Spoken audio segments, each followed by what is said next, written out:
talking about. But so yeah, just shoot questions. All right, Still there. it's still there. I'm modifying my mic output, but Well, if that's the case, then I have some questions from the Instagram fan. If you want me to Oh, start with okay. those. It's Perfect. from it's from everybody else All when they right. all start talking. when they all Hold on. start Let me. talking, there's a They okay. So this speaker is going It's into that too loud, microphone. yeah. So either you need to put your I audio got really a here response. or here, or you What is your favorite hot hatch? I think I'm not a fan of hatchbacks, so I'm gonna pass. I got a couple, but I'll send it to you guys. That's easy for me.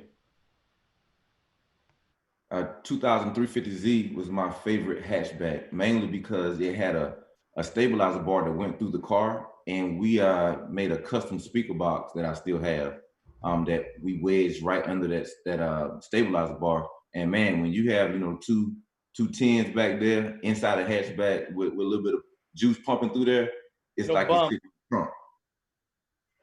Well, so Dan, the question there that comes up, and I have to readjust as I ask this question, Uh-oh. is that hot hatch referring to anything that came from the factory as a hatchback, your 350s, 370s, your Honda Civics, what have yous, or is that also including like the Zagato custom builds, the Chevy Aerovets, the stuff where some guy with a welding torch like zipped off the back, made it a shooting brake? To me, that's still a hatch. Well, I mean, give us one of each since you're the connoisseur. I'm not going to say connoisseur, but I've seen some mighty beautiful looking Jaguars that have, lift gates on the back, a couple two-door Aston wagons. Hmm. I have seen the Corvette Aerovet. Still not sure how I feel about it. I just love things that got a trunk on it. So like the Volvo C30, again, I'm a Volvo fanboy. I'm not wearing a Volvo shirt right now, but it's 250 untuned, 300 plus horsepower. You sleeve it, you block it, blah blah blah. Some guy that I know on Insta just built an all-wheel drive manual transmission variant. So hot hatch to the fullest, man. All right, you guys. Well, I guess the camera's different for me. Yep. So I'm gonna go ahead. Yeah. So what I'm doing right now is I'm manually turning my audio off to my live stream. So They say it's good, so so there's no echo. yeah. So I wish I could fix it, but that's all I got right now. But yeah, everybody said the echo was gone when I killed it. So anyway, let me do quick introductions here. Let's start with you. Me. Yeah. Okay. I'm Rebecca. Kind of I don't know, the adult of the group. I'm the mom. I keep this one in line. And right now, I don't drive anything fun. I just have a little Volkswagen Jetta, who's my little super daily driver. But eventually, one day, we'll get there. And I'm Pat.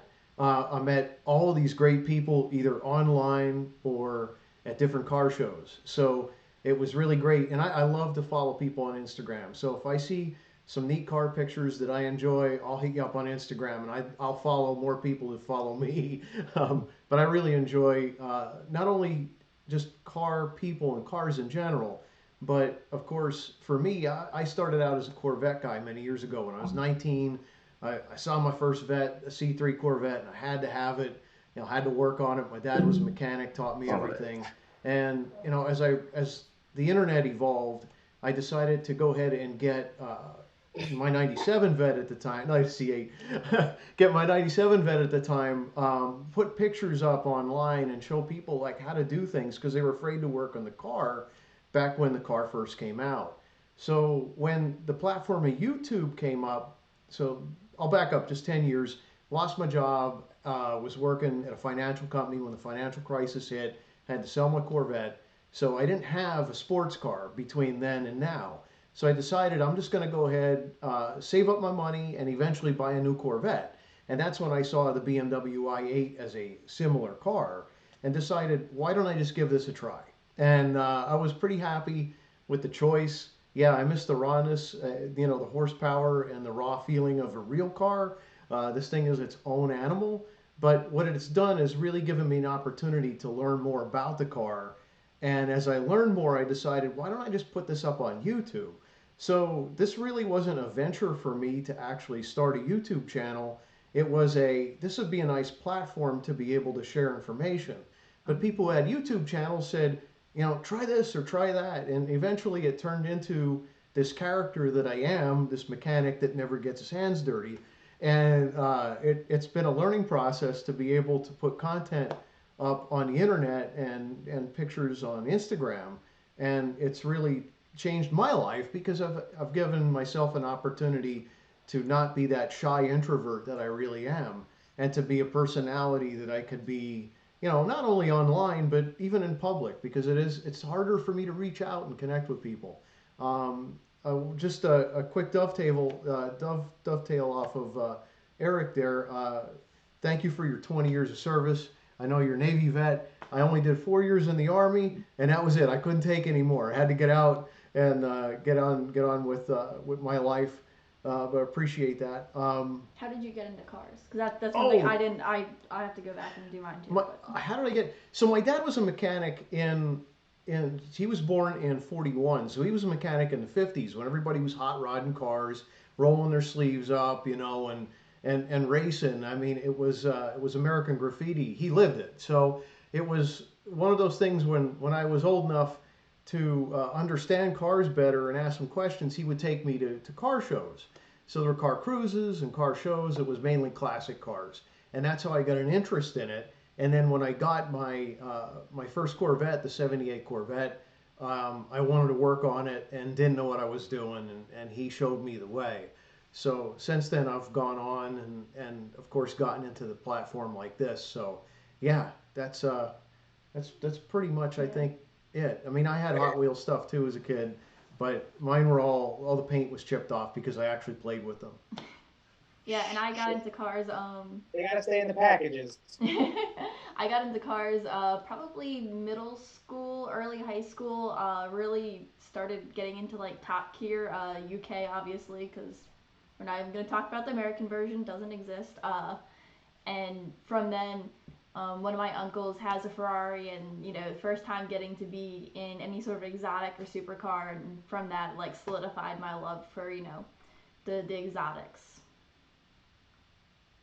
Cool. Hey Pat, I wanted to add something, man. How you were going to buy a Corvette and then you end up with the i8. I have the exact same story. I had a 2011 2SS Camaro. I got it in 2011. Shortly a year after the Transformers movie came out, there was all the rage getting the Bumblebee, whatever. So I had a black one with the white racing stripes down the middle.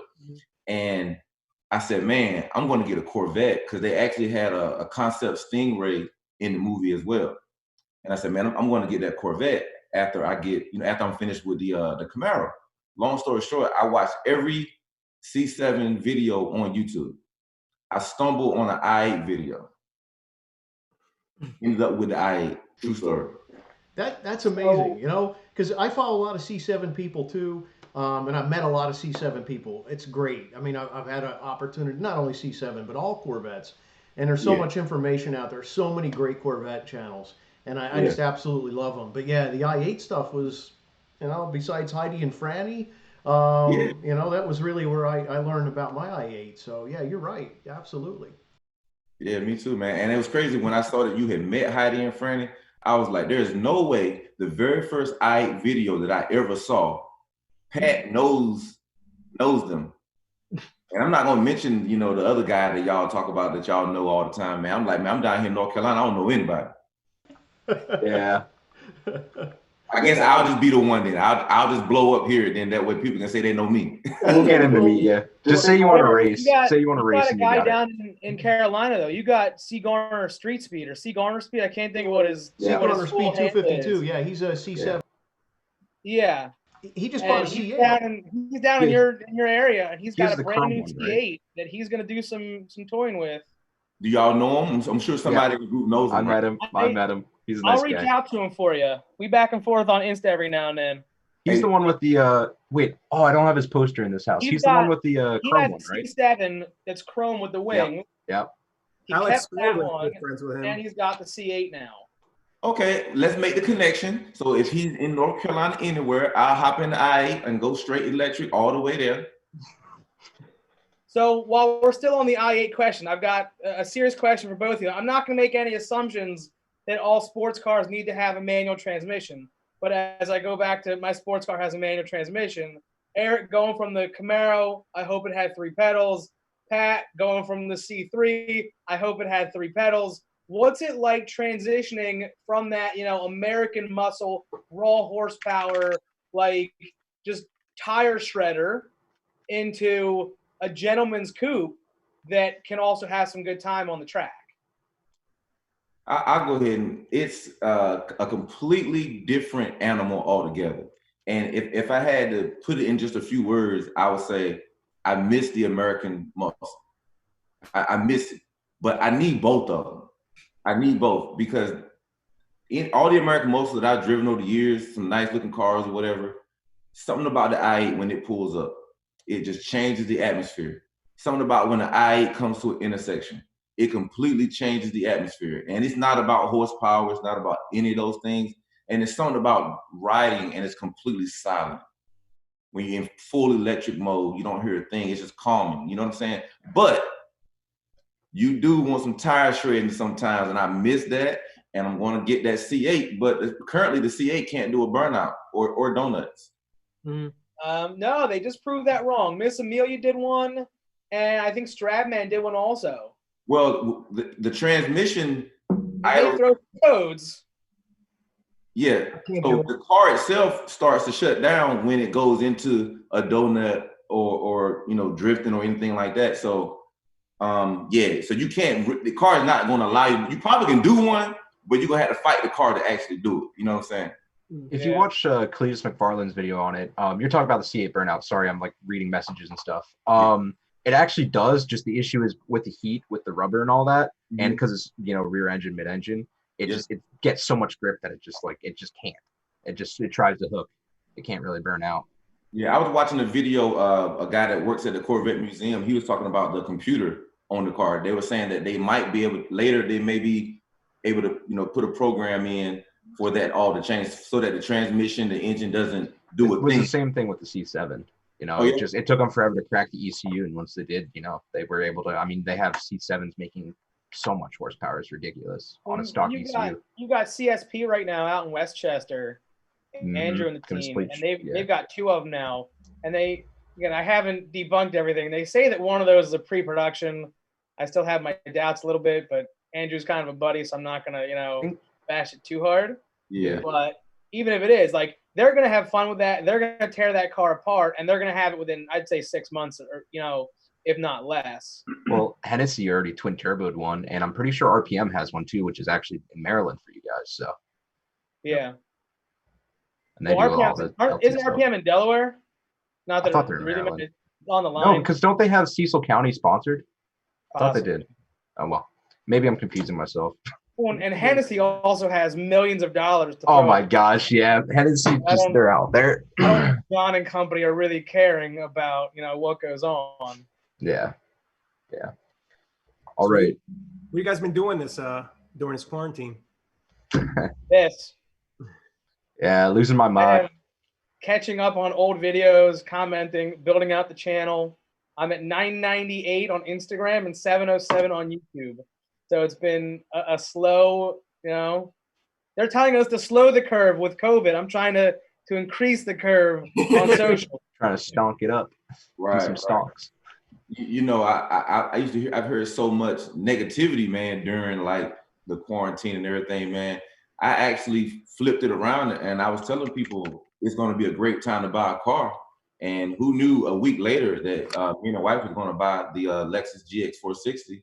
And we got a great deal on it.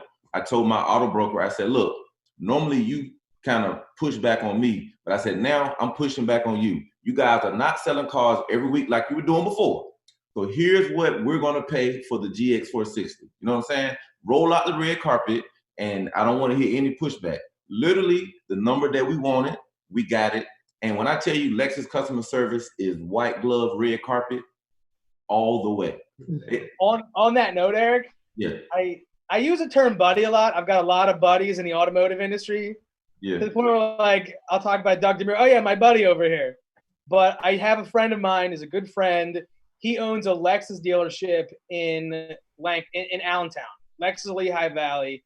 When you say red carpet, when you say their customer service is the greatest, you buy a car 3 hours away, they'll have one of their drivers bring the loaner, pick up the car, bring it back, and it also happens to be that in the center of his showroom is an LFA. So like you Wait, also where's this? go and you go for the latte, you go for the brownie, but you stay for the LFA. That's really No, That's on my bucket list, the LFA, just to see one. Yeah. But you're right, man. They told us we are about an hour and a half away from the dealership, and they was like, hey, do you want us to bring you the car, whatever? Because we did everything over the phone and via email. You know what I'm saying? All the paperwork and everything. And we were so excited. We was like, nah, we'll drive there. You know, because she had the 4Runner and it was paid for, and we were gonna trade that in as a part of the deal. So we was like, we'll drive down there. You know, we was in cabin fever. We wanted to get out of the house, but we didn't even have to go inside because of things that are going on right now. They just say, hey, they brought everything outside. You know, they helped take the car seats out and put it in the new truck. Red carpet, you know, just complete red carpet. A nice Lexus umbrella. You know, the shopping bags that you can use now, so you don't have to keep using disposable bags. They got Lexus on there, man. I'm like, y'all basically set me up to buy another Lexus as good as you treated me. I'm serious. Like, I want to buy another Lexus just based on that experience. I could only imagine if we would have actually have gone inside and sat down during regular times. You know, I don't know what they would have done. Maybe put us in a wheelchair and rolled us in or something like that. I don't know.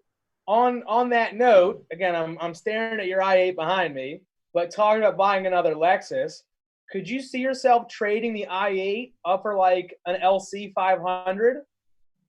You must have like a microphone in my wife's truck, because on the way back home today, she was talking about the LC, and I said, man, you know, I've been talking a lot about the Corvette and a lot about the wide-eye, red-eye Hellcat Challenger, and I said, man, that LC is a whole different level. It's almost like in a category by itself. You know what I'm saying? You don't see people talking about the LC. Like, is the LC faster than the Hellcat? Like, you don't even see it like compared to anything. It's just kind of by itself, and it's a different price range too. Yeah, I could see myself getting the LC. Honestly, I really could. They're sick. I think we had a couple pull up to one of our cruises. But look, since we have a friend now that owns a dealership, I might be driving the i8 up north for a trade-in. Since we have a friend that owns the Lexus dealership. Wait, let's hear what Pat's got to say on this one. Well, yeah, the thing is, so I hang out on a lot of i8 forums, and I got to tell you, the people that end up getting rid of them, a lot of them can kick themselves because it's a totally different car. And I think that being able to have, yeah. All right, got to flex a little bit? All right, hold on. Yeah, but Pat, it looks like Eric still got his wheels on. Yeah. Oh. Yeah, Are you on hover mode? Yeah. So We don't need wheels when we're going. my car cannot do a donut just like a C8 because I don't have any wheels on it. But you know, I don't know. I toyed around with the idea of getting rid of the i8, and ultimately probably what I want to do, because I miss that raw sound of a car, that feeling of a car, I'm probably going to end up buying another car. Now, we went and looked at, man, it's really bright in here all of a sudden. It's because that light turned on. No, it's because the door's open. Yeah, the doors, the heaven's gates are open now. That's what it was. No, it's because that turned on. Because this was so dark, it was whitewashing us to compensate for the contrast. So anyway, we are very much interested in the Alfa Romeo 4C because it's all carbon fiber. It's a mid-engine car. Have you talked to the guy who pulls up to our meets? Yeah.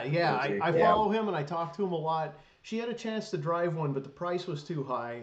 They wanted 42. I said, once you get down to 37, let's talk. Well, they're starting to come down. Even I saw one that even has less miles than that. The one that's in Frederick here has 275 miles on it. It's a 2018, and now they've just come down from 42 to 40. And I may be able to say, hey, 37 and be able to get that car with 275 miles on it. Yeah. Now, granted, it's a convertible. I don't like convertibles, but if the price is right and it's local, you know, who cares at this Heidi and point? Franny But joined. So I'm going to put Dan in charge because he keeps changing his background here. Can you find us a picture of the Alfa Romeo 8C while we're discussing Yes. 4C? Yeah, the 8C is different. It's definitely a different beast too. But hey, I don't want to let ThicGarage out because they've been asking lots of questions and not been doing a lot of talking here. So I want to make sure. Here's my question for Soto. What was your first car, and what did you like and hate the most about it? My very first car was an Audi 5000. Ooh. And I mean, it was my first car. I loved it. It was a 4-door sedan. It wasn't a race car by any means. But my second car, my parents helped me. They put the down payment down. I was 17 years old. I bought the brand new body style Mustang GT manual. I didn't know how to drive manual. And my dad said, you want to learn how to drive this car, you better learn how to drive manual, because that's all he ever drove, and he loved manual transmission. So I took it out and I learned. I grinded a lot of gears, and by the end of the day, I learned how to drive it. But after that, I had that for a while, and then when I started my own business, I bought an M3. It was a 2000, and in 2006, I bought an M3. Brand new. I was in the restaurant business. I couldn't leave the restaurant to buy the car. So I called BMW and I said, can you deliver the car here and we'll sign the contract with the restaurant? And they said, sure.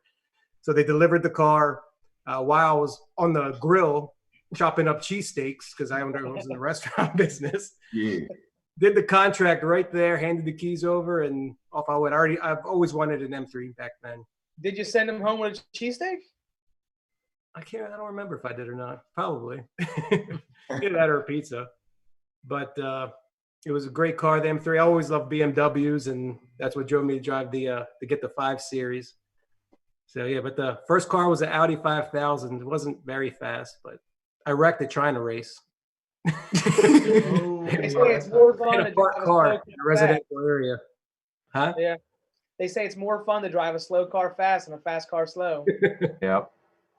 Yeah, my first car was a Chevrolet Chevette, 1986. It was an automatic with no power steering, no power brakes, wind down windows. So if I was at the top of a hill, I could just turn the ignition off and had full functionality all the way down to the bottom of the hill, just coast and then put it in neutral, turn it back on and keep going. I hated the car because it had no power. And if you wanted to do 70 mile an hour, your foot was to the floor, it wouldn't go anywhere. It went through a camshaft. It actually burned it burnt the lobes off the camshaft. And I don't think that was me driving it. I think that was me just trying to use it as a car. And that was a real killer. And your first car, you just bought it. Yeah, well, kind of. Yeah, it's your first car. I have a twin brother, and our first car was a Ford Focus, 2010 Ford Focus. But then my Jetta's my first one. That's in my name. I'm paying for it completely myself. That sort of thing. There was a question for EVapors about what year your i8 is. That's a 15. It's a 15. I got it last year. It had 21,000 miles on it, still under manufacturer's warranty. Because it's a 5-year, 50,000 mile warranty. And what I did, I actually paid for the extended maintenance plan. So I have a friend of mine who's a friend at a BMW dealership, and they gave us a really good deal on the extended maintenance plan. So warranty. Oh, that's my car. No, it's not. No, it's not. Okay. I'm pretending to be cool. I got a picture on Instagram in a parking garage. I thought that was it. But I literally looked up BMW i8 parking garage. Is there a separate warranty for the battery pack? Is it 100,000? It's more miles. Yeah. So the battery, the high voltage battery in the car is good for 8 years or 100,000 miles. However, there's 6 different battery modules in the pack, and if one of the modules starts to go bad, they can drop the entire thing out, pull just one module, replace it, put it back in. So the chances of you actually getting an entire new battery are pretty slim, which means that, yeah, if you're nearing the end of that 8-year mark, you don't know what you're going to get. And that's one of the risks with maintaining or keeping this car past 8 years since production. And, you know, that's a concern. I mean, I bought mine was a CPO warranty car, so I had an extra year and unlimited miles, and I'm coming up to the end on November, the middle of November. I will no longer have a warranty on this car. I will be the warranty, and I'll have to go out to see ThicGarage's channel and get the I am the warranty t-shirt at that point, if I do keep the car that long. So yeah, I'm in that mode now where how much risk do I want to take? Because it is risky to have this car. And you know, that's the problem with anything that has big batteries in it. There's a question for Soto. Somebody, gotta ask it. Bimmer Vlogs, said they have a 2015 335i M Sport. Does that have the same motor as the 535? I can answer. Well, if it's an N55 motor, then we do. He has the N55. He actually has the same exact car as me, except his is newer and cooler, and mine's older, tuned, and not M Sport. So I believe they're the same. There's a little bit different. Your intake, I believe, is like towards the back of the car, right? Ours just comes right out the side by the driver's side front tire. Yep. Yeah. That's right. So they're like two different versions of the N55, but they're pretty much the same internals and all that. Hey Pat, I could see myself upgrading the i8 to the convertible. I've thought about that a few times. I said, man, I could see myself, you know, getting the Corvette or whatever, LC or whatever that is, and then double back and add on, you know, a newer i8, you know what I'm saying, convertible. Price came down, you know, in 2 or 3 years or whatever. I can see that very easily. But right now, the local shop that I deal with, as far as like aesthetics and everything, they're about to open back up and start doing some work. So we've been talking about a wrap literally since I got the car. So we have a custom wrap in mind. So the ball is in motion. You know, what you see right here, go ahead and take a picture of it because it's about to completely change. And it's going to be all extrovert like Pat. Oh, he's actually taking a picture. Oh, me too. Well, that's cool because I actually thought about the same thing. When depreciation was looking like it wasn't significant per year, I said, well, there's no point in getting an extended warranty because this thing will depreciate, you know, around the same amount an extended warranty would cost me. I just ought to dump the car and get a newer one. Now, I wouldn't get the convertible because I like it to be 70 degrees all the time.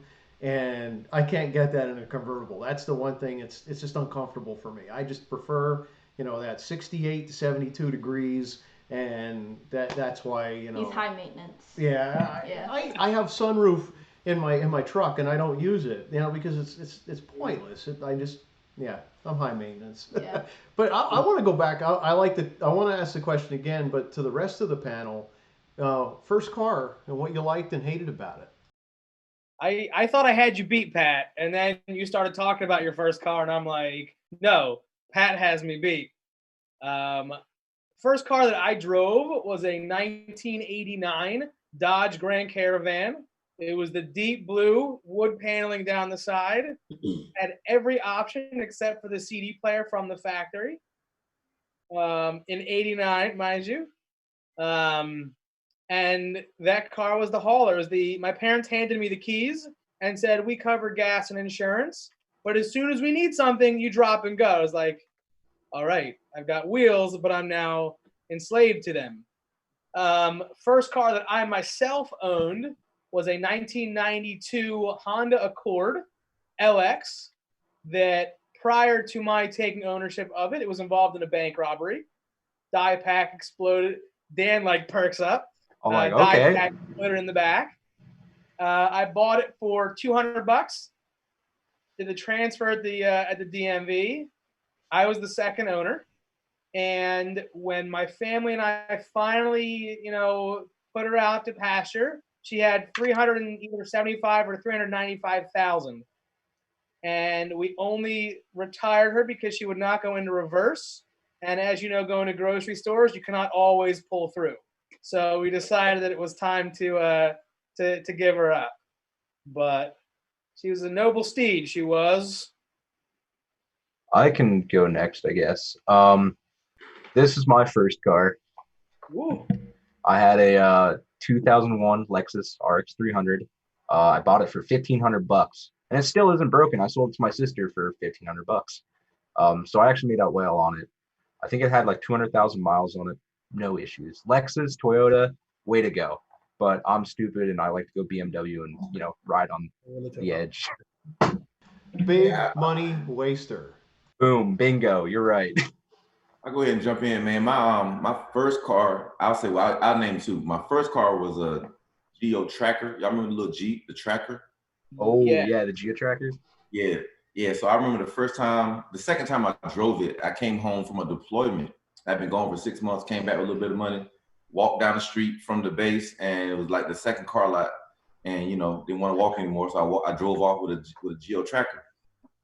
Drove home to North Carolina, picked up my brother and two of my brothers, and took the top off, and we got about 5 miles down the road, and we were in heavy traffic, and it started raining, and I had left the top at home. Cool. So we're looking like four idiots in complete downpour rain, sitting in heavy traffic in Chapel Hill, North Carolina. So that was we laugh about it today.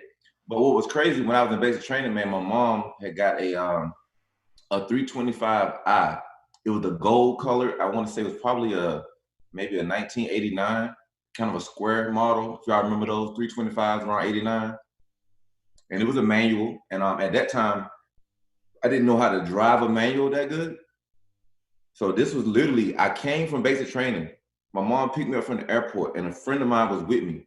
And she threw me the keys and was like, hey, y'all go have some fun. And I was like, Mom, I don't know how to drive a stick. And my friend was like, she asked my friend, you know how to drive a stick? And he was like, yeah. So he taught me how to drive a stick that day, coming home from basic training. Wow. I haven't looked back, but now I guess the manual is a thing of the past, because I heard they don't even make the C8s in manuals. So the game is over now. It's all computer. Yep, that's true. Hey, and one thing about those Geo Trackers, my uncle actually just bought one recently. It's old, but he uses it on some farmland and does a little bit of hunting with it, and he absolutely loves it. I think he had to replace panels with like pieces of metal just because it was rusting apart. But yeah, they will go. They will absolutely go everywhere. We could honestly dedicate a whole show to Geo Trackers. My mechanic had one that actually got totaled on a military base by a trampoline. A hurricane or some type of wind, like it's in a valley, picked up this entire trampoline and it smacked into it and totaled it. And the military base actually covered it. What's Which I thought was hilarious. What's the little Suzuki one? The Samurai?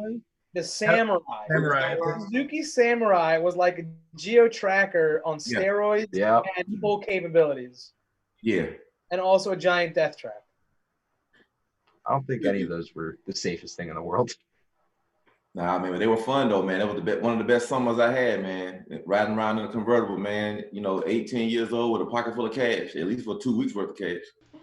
That's right. Yep, I totally get that too. When I went in the military, I said, I want to buy a Corvette, and there I was like, when I got to Fort Meade, I guess I was E2, maybe E3 by the time I actually was able to buy the Corvette. The 78 Vet back in 1994, and I don't remember what I was making. Probably $300. I mean, we were in around the same time. Whatever your pay was every 2 weeks was not a lot of money. But my insurance on that Corvette was $200 every 6 months. And that was for full coverage. Yeah. It raises a lot of eyebrows. Nobody even believed me. I said, here's the copy of my, my bill. It's not a lot of money. And, maybe you can get a 78 Vet for $200 a month now. I don't know. Yeah. Okay. So because we're talking about first vehicles we drove, the first vehicle I drove, which if you all know me, I'm a very small person, was a 2000 or 2001, I believe. I think it was 2000 Dodge Ram Dually 3500 stick shift, and I had to slam the seat as far forward as possible. I could barely see over the dash, and I could barely push the clutch all the way in. So I kind of know how to drive manual, but also not really. But yeah, that was the first Same. vehicle I drove, was this giant dually, driving Did around that the truck first. have the bench seat or the split? It was a bench seat, but like I was still able to move the driver's seat independently. Okay. I wish I got a manual transmission now. Now, Same. when I was driving it daily to work, I'm glad I didn't. But now that I don't drive it as much and I have another vehicle to drive, since I bought my wife the new vehicle, I miss manual transmission. Well, you can pick up one of the V10s there, buddy. You can have Pat do the work on it. Yeah, we'll see. Yeah. We got some plans. Yeah, you guys got some plans there too. I mean, Evan's got his own car too, right? Yeah, we're going to be working on putting videos on that soon. All right, tell us about your car, Evan. So I have a 2010 Mercedes C300. I got it, what was it, a little over a year ago. I bought it from him. It used to be my car. Yeah, I bought it from him. So that's my first car. It's a 7-speed, I think, automatic. I don't know how to drive manual. I want to learn. Yeah. Originally, I wanted to get a WRX, be a Subi guy, but yeah, I'm not complaining for owning a Mercedes. So What engine's in that Mercedes? it's a 3-liter V6. Okay, so that's before they went to the 4 turbo. Mm-hmm. Okay, But we're going to do exhaust, put some that'll sound nice. upgrade the suspension. I already have a resonator delete on it, so I bought my car. With one. I want to get rid of the mufflers because, I mean, why not? Just do a full catback. But yeah, I want to get lowering springs or coilovers, something to lower it. Bill spacers. Yeah, it's gonna be dope. That sounds like everything I want to do with my Jetta, because it sits too high, it's too quiet, like it's everything I need to do to my car too. That used to be my car, and then I decided to just chop everything off, and now it's just straight pipes. It's obnoxious, and it has a burble tune, so it sounds like gunshots. It's not practical at all. I don't know what I was thinking. Yeah. It's going to be Eric's shaking his head. He doesn't know what that sounds like right now. I'm thinking about my neighbors and the POA. Well, I ended up putting I have a valve, so I can divert the muffler if I want. Okay. It sounds like Baltimore City when you got the verbal delete. Yeah. Oh man. You can control how aggressive it is though. Yeah, using boot mode, which actually I think Soto, you were talking about doing something with them, right? Yeah, I'm gonna get that. That's on my to-do list. Boot It's mode. a good program. I enjoy I gotta it get on that stage charge 1. pipe first. Oh, charge pipes. I blew mine up. Yeah, they're very faulty. It's not. That's normal. Now, okay, on the i8s, is there anything like that that's like the faulty thing that's known to blow? Like I know on our cars it's a charge pipe. Is there anything like that in the i8s? Like turbo seal or anything? Your door springs are known to crap out. Well, they're part of the regularly scheduled maintenance. So I mean, I had my I guess 30-some thousand mile maintenance, and they changed the hydraulics in the doors and everything. So I hadn't had, but I did notice once they changed them, all the way up. Yeah. And the little plastic piece with the engine compartment, right? Oh, you mean the trunk? Well, Pat did a video on that. Yep. Yeah, ever since that video, I closed mine very gently now. I just read an article today, and I want to say the Road and Track was like 2 years old, because like a car guy, I've got magazine hoards all over the house for when like you're looking for something that's old. And it was talking about, I think for the Roadster, the clips that kept the tonneau cover in place kept snapping, and BMW designed a laser 3D printed fixture that goes in place of that plastic piece, and they're making 240 in a shot. And it's lighter and probably a lot more expensive because it's a BMW part, and it works. But it's when you take those little things, okay, great, it looks good on paper, and then you got Pat tearing it apart. I'm waiting for like the 2025 i8 variety that has the LED cutouts in the back, and it's gonna say like, designed in Pat's garage, manufactured in Germany. That's what's going to happen. In Munich. Yeah, that'd be kind of funny. I mean, for me, trying to understand things. Yeah, so there are certain cars that have problems that are really weird, and mine was one of them where I had the windshield would crack. It had a stress crack at the very top, and then it branched this way towards the A-pillars where the doors mount. So I believe that the doors were causing a lot of stress on the glass and the very outer pane of the glass, because it's, two pieces with the polymer material in between. The outer pane cracked, and I think that's because the doors pulled on it. Now I found 13 other cars posted on Bimmer Post around the world that had the same exact problem. And Eric also had stress crack. So and I remember he had his video as well as showing that he had his windshield replaced. So that's one of the things. I do know these cars do go through turbos quickly, and it's really not that like a boost problem. It just fails. And when it fails, they just got to put a new turbo in it. And I think a lot of cars go through that.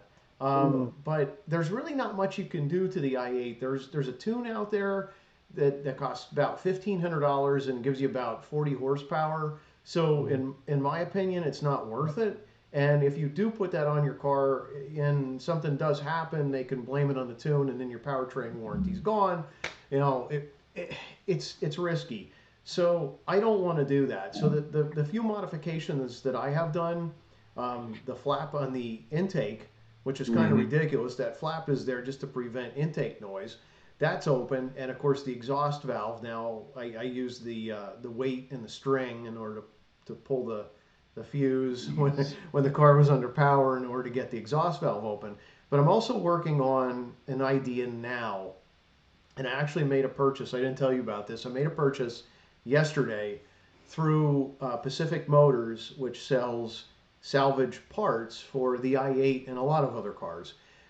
But they had a intake box where you put your air cleaner, and between the intake box and the turbo is the clean air pipe, and that clean air pipe is muffled. It was, if you wanted to buy it brand new, it cost about $1,000. And that clean air pipe has some type of a muffler in it in order to prevent any type of intake noise from exiting the vehicle through your normal intake. So I wanted to get one, and for $90 plus $5 shipping, I am getting a clean air pipe intake muffler that I want to see what it is made of. And if that means that I slice it open with a Dremel tool and find a way to modify it, put it back together, and then do some of that plastic welding with like the soldering gun, I may try that and then put that on the car and then see what it sounds like. I also have a K&N filter, like the conical ones. I had one on my truck years ago, and it's a universal. I built my own mount for it to hook it up to the truck. So I want to take that mount off of there and see if I could stick the universal on the end of the clean air pipe. Of course, there's also the mass airflow sensors in there, so I gotta make some cuts, and of course I have extra salvage parts in order to replace the stock parts. So that's my plan then for the i8, to see if I can squeeze a little bit more power out of it and be able to put everything back to stock. I got a question. I got a question from a viewer for EVapors and Pat. What's your favorite feature of the i8 besides the doors?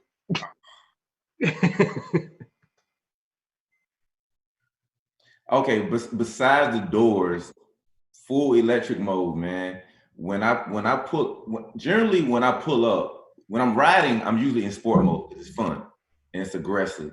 But every time I pull up somewhere or I come through the neighborhood, I'm always in full electric. And I just love the sound of no engine sound. All you hear is the little tiny rocks on the street. It's just a cool little thing, man. Just that all electric mode is just a different feeling that you can't really, can't really put into words.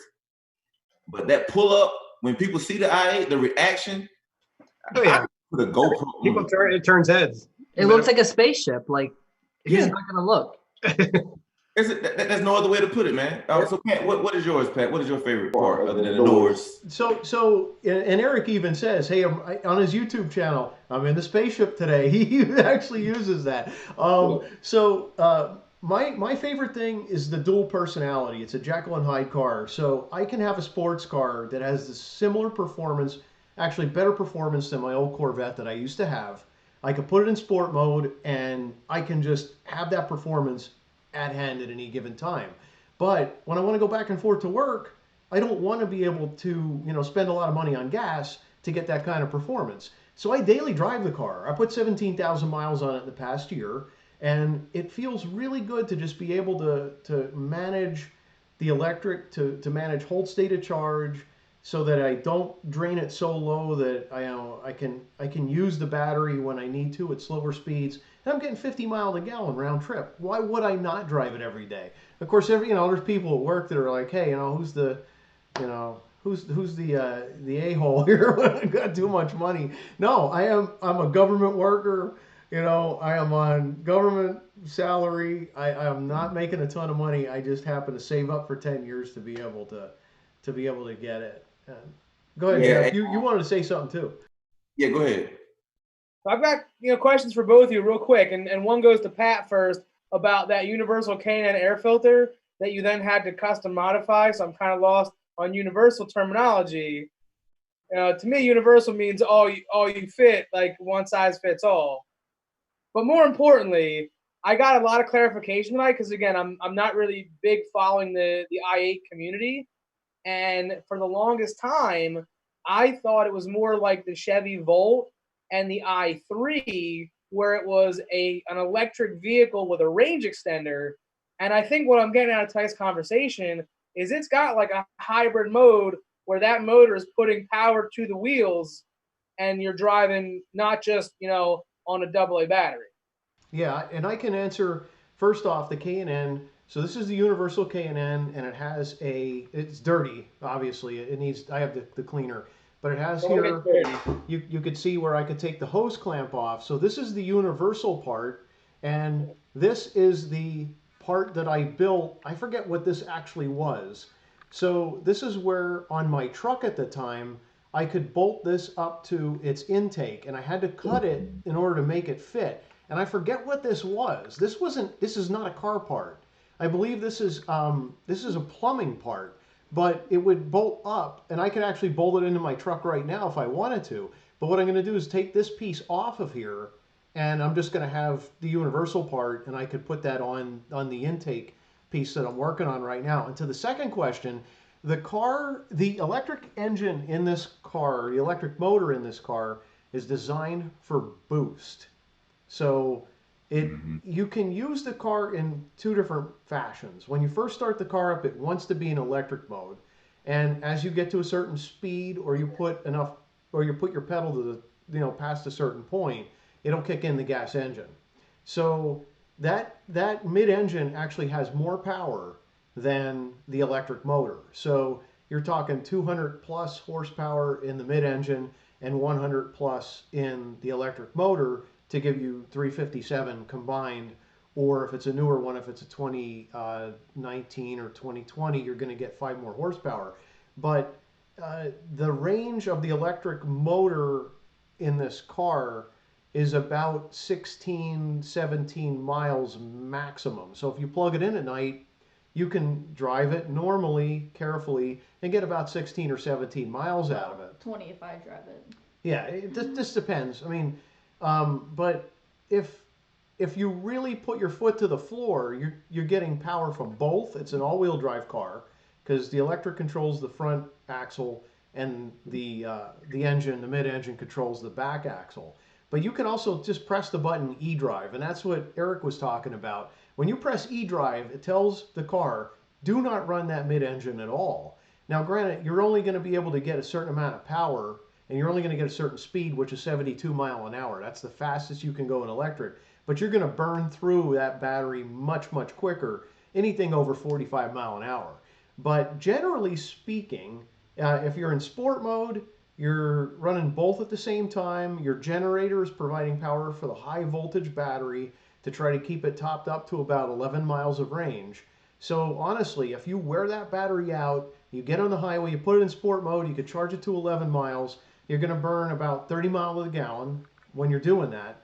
And then, you could decide, I could put it back in comfort mode, and then I could hold state of charge, and it'll maintain that certain, 11 miles of range. There's so many different configurations. So when we get together sometime, I'll have to give you like the whole lowdown. There's so much information associated with this entire hybrid drivetrain that would blow even a Prius owner's mind, because Prius, you can't make all them setting changes. Nah. Hey Pat, I was gonna add something. You said where you park at work, there, people are saying, who's that jerk with the fancy car or whatever. I had somebody at work. It's a school. I'm a government worker as well. There's a school across the street from the parking lot where I park at. I park about a mile away from where I work at. So they found out, a coworker found out that the car was mine, and they said, man, all this time I was trying to figure out, who at the elementary school could afford that particular car. I'm like, I don't know, but I mean, hey, it's my car. I just don't park by my building. I just, I park a long ways away, so I don't get door dings and stuff like that. I just park a long ways away. Good exercise. Well, what kind of spacing do you need? Talk about the door dings. How close can you park to another car before it's like a Ford GT and you can't get out?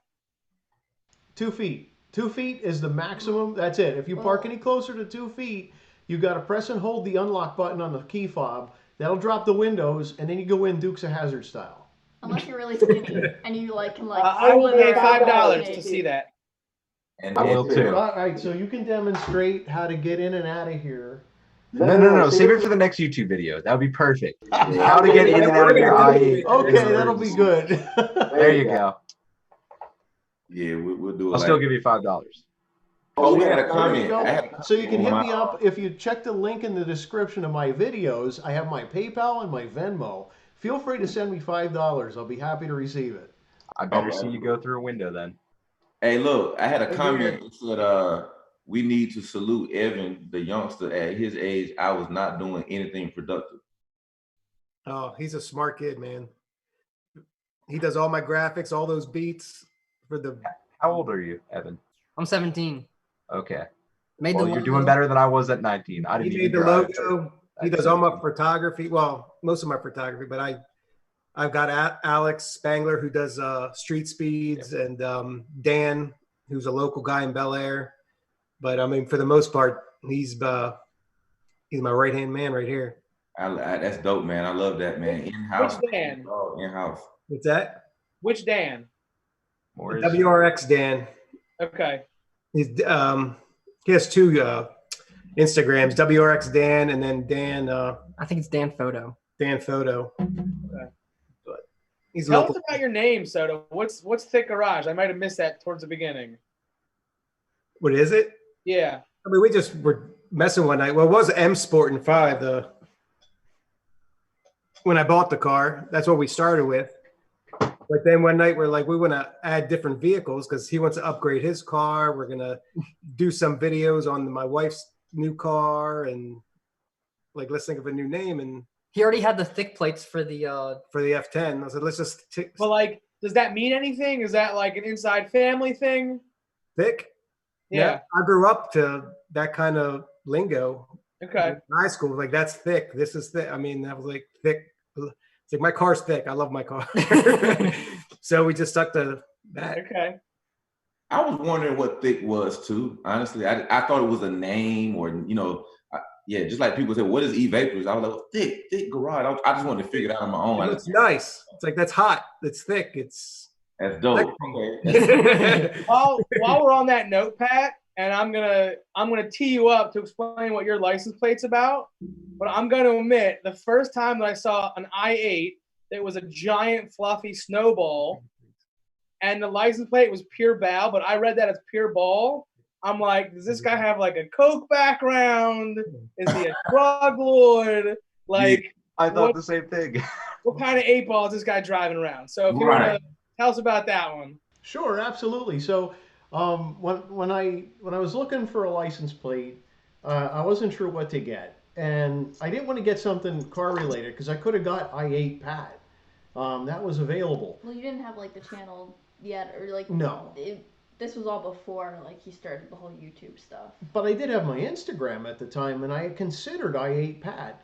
But then I'm like, you know, that could be kind of weird too. Like, you know, what's the meaning behind, you know, I8 Pat? So anyway, so when I was trying to search for a plate, I actually decided to go with Pure Bal. Balboa is a style of swing dancing that she and I do.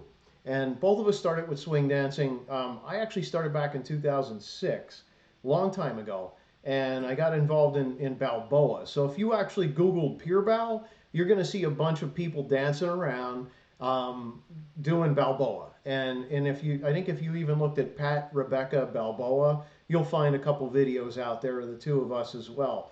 But so dancing's our thing. I mean, that's one of our main hobbies. And the car stuff, like when we started dancing together as dance partners, I really didn't have a sports car. So, you know, that was my life, really my life. And I would get to the point where I would be dancing as many nights of the week as I could. Like I said, I'm an introvert, shy person normally. So this was like a great way to, you know, force myself to connect with people because it's a partner dance. You're dancing really close and it's to high tempo 1940s swing music. So we really enjoy it. And that's what Pure Bal is, but I get that a lot. Pure Ball, are you some kind of baller? And I say no. I bought a BMW, so I don't have any money anymore because it's a big money waster. Or I'll say, definitely not. You should just say, don't hate the player, hate the game. You also get like Baltimore. If people thinking, they'll ask where you're from. You know, close thing is Baltimore. So Pure Baltimore is the other thing that people always think it's for. So that's the plate, and I mean I can always change the plate. I don't know whether I'm going to keep it or not, but for now I think it's pretty cool, especially when we roll into a dance event. People take pictures of it. Oh my God, this guy's really, he really enjoys his dancing because he's got this license plate, and it's really a rare thing. I mean, Balboa is very rare by itself. We do meet with people around the world. We go to events and we see maybe there could be 1,000 people with some of these big events, and we get to meet people or catch up with people from all over the place. And we even do a little bit of dance competition as well. One dance competition, you pick up a partner, they play a song, and it's all lead and follow. It's like I just have to just move her around, and she has to react to it. She doesn't get a clue what I'm going to do until I do it. It's not choreographed or anything like that so at the moment. I picked up a partner from South Korea who I'd never met who spoke broken English. And we took a 3rd place in a dance competition just because it just worked out. Everything worked out. I got a good song and a great partner, and never met her before. So it's pretty cool. It's pretty wild about that. It's kind of like, to me, it's kind of like the car hobby. Car enthusiasts are really into their cars, and everybody's different. Everybody's got their own thing, and it's not all the same. And it's when it comes down to it, it's kind of raw. It's a street dance, and it's a street car. So. It's kind of cool. To me, it's definitely an interesting hobby. Sorry I went on. I can go on for a long time about that, but I'll just leave it there. I got more of an explanation on your channel than you mention it, and like the whole Pat review kind of deal, just for those who are interested. Say that again? Didn't you have more on like the dancing and all that on like the what was it, like the 2019 recap or whatever? Pat and Rebecca do yeah. When I did a recap, my 2019 year review video, which would have been in December, I did mention the dancing there, as well as I put up a little video and a link in the description to one of. Well, then there you go. If you guys are interested, check it out. I appreciate you giving me the plug there. Yeah. Now I don't have to pay $5. Is that Mrs. ThicGarage? Yeah. There you go. Funny. I had another question. Not sure how close you guys live to one another, but what do you think about doing reviews on each other's cars? I drive as well. I don't think anyone here would trust me to drive their car, so I'm out. Well, Pat lives close. I actually talked to Evan about it. Like, maybe we should ask Pat, like, let's go and do an interview with him and review his car. Definitely, because we're local enough, and it's the same way with Dan and Jeff too. I mean, Eric is down in North Carolina, and the rest of us are in the Maryland, Pennsylvania area. So that'd be cool. I mean, I'd be completely open to that. And that's the one thing I would honestly like to be able to have an opportunity to review other cars myself, and not only to provide some content on the channel, but simply because I've never sat in some of these cars before. And the people that I've met and had an opportunity to even just sit in the car, or go for a ride, or even drive the car, that to me is super cool, and I'm completely game for that. Hey, I'm down to meet y'all in DC, man. How far y'all from DC? An hour and a half. 4 hours. Oh, I'm an 4 hour. hours? Yeah. To add in there, Pat, to what you said. So Eric was saying at the beginning, you know, we're talking about who we are and what we're starting at, what we'd like to do. And he mentioned a channel that we're not going to mention to try not to piggyback on too much fame. But I know that Pat and Rebecca and myself happened to be at a function with said other group of people. And I walked over and like, hey, can I get a ride? And he's like, sure, come in. So, you know, drive around the block, get gas. He had some fun on the gas and came back. And Pat had that look on his face like, how'd you do that? And I'm like, you just got to ask. So until you break that barrier of being the shy guy in the corner, you know, oh, I'd love to review an i8. Like, I've spoken with Pat countless times, and I've yet to say, like, hey, buddy, can I come for a ride? Can I jump in the driver's seat? But it's all about that. You got to ask. Hey, Pat, can I drive your car? Can I drive all of your cars? Sure. You're shy, I'm not. Ask her what her first car was. What was your first car? What's your first car? 1974 Caprice Classic. There you go. I love that. The boat. And then upgraded to a 1979 two-tone with the panel. What's that called? The panel. The wood panel? The wood panel, yeah. Yeah, absolutely. That's what I had. So it was one of like the Vista Cruisers, like one of the Woody wagons. Pretty much. With the seats that go backwards. Well, now you're a TV star with a Range Rover. Yeah. That's funny. Yeah, who knew? You came a long ways. Yeah, that's what I try to tell these kids. It doesn't happen overnight. No, some of them it happens overnight. He's well off. He got a Mercedes. For us, it doesn't happen overnight. Evan's first car should have been a Caprice. Yeah. You put a red bow on top of a Caprice and say, Evan, there you go. Or an LTD. Mm-hmm. LTD. That's a boat. Remember those? Yeah, my dad had one. I don't think that would fit in my garage. My parents used to have one. I remember the what do you call it? The floor panels were rusted out and water would leak in, and every time you got in when it rained, your feet would get wet. Oh man, that's crazy. It's not just the old cars there, Soto. My Volvo has, and it's apparently a big issue with my generation. The sunroof, when it drops down, it's a wind barrier, not a water barrier. And there's 2 ports on the side that if you don't get them blown out by regular intervals, they will back up and then flood. And all 4 of my footwells were completely flooded. And I have a feeling that I blew out my amp because satellite radio does not quite work in the back seats. So if you have anybody out there in YouTube land, get your sunroofs blown out. Thank me later. Will do. That's a good point. I need to do that. My 13-year-old truck has a sunroof. And yeah, that's a ticking time bomb, definitely. Yeah. All right. So I had a question from Instagram. I have to remember this one. What's your guys' camera gear setup? I have mine right next to you. Right next to me if you want me to start. Go for it. There's my cameraman. All right. So for me, I run the Canon G7X 4K 60 FPS. I'd shoot at 1080 60. Got like a wind mic and all that.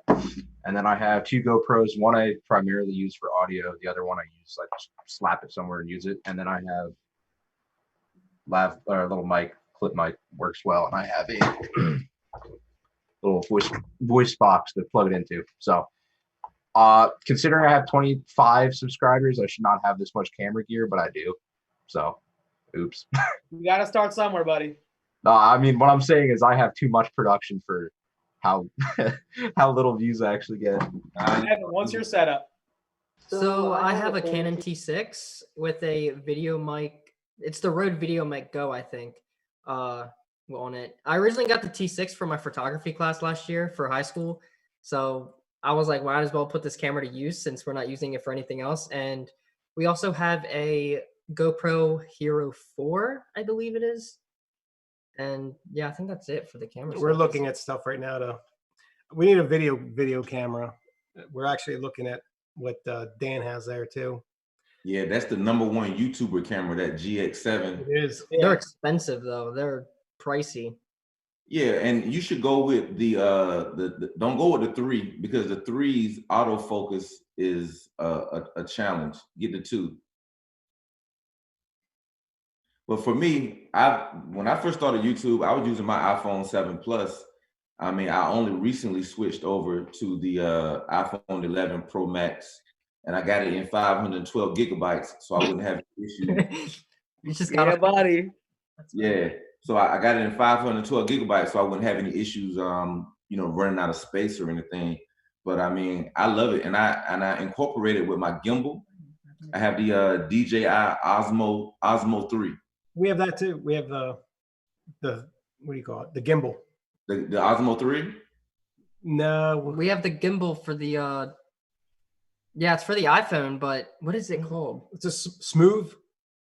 Smooth Q or something like that. I don't know.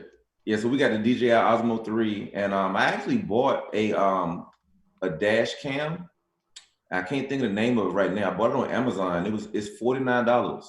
Your car's right behind you. Oh, it's not in the car. I was going. It's in the golf cart. It's in the golf cart. Yeah. But I bought it for $49, and it's 4K. Wow. And I can't tell the difference between anybody else's GoPro footage or anything. If you want to send me a link, I'd probably pick it up. I will send that to you. I got it off of Amazon. But I did do one video with my Canon Mark III 5D. It doesn't do 4K, but I mean, it's a very expensive camera that I bought in 2012. I think I probably paid about $4,000 for the camera. But that was in 2012. But I mean, 1080p, it looks really crispy, and especially when you add that bokeh in the back. So you're doing a video, and it had a lot of bokeh in the background, that blur. For y'all, you don't know what bokeh is. I mean, man, it was a dope little video I did with my brother, who was sitting on the couch talking about some stuff, and it was well lit, and I used the 50mm lens and had that nice blur in the background, and it was like, I was like, man, but you almost need a camera person for that camera because it's a heavy camera. You can't put that on. You can't one-hand that on a gimbal. You need a person to operate that camera. So we just put it on my tripod and had a dope little kind of interview type YouTube video, man. But iPhone 11, and I used to do all the editing on iMovie right from my phone as well. But I saw on YouTube that when you do it from the phone, you don't get all 4K. It might only be 1080p. So I bought a MacBook Pro a couple months ago. So now I edit on the MacBook Pro so I can get all 4K.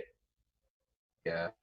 Honestly, the gimbal, way to go. I mean, you'll have like the smoothest shots you'd ever see, like some of these. Yeah. I mean, it just unreal. Is that stock footage or some of yours? That's my footage. That was after Cars and Coffee. Okay. So yeah, no, it's amazing. Honestly, for anyone who wants to start out, just use your phone. If you got a decent one, get a gimbal. They're like $120, no problem. Every phone is 4K. You can go back Pretty to much, iPhone 6.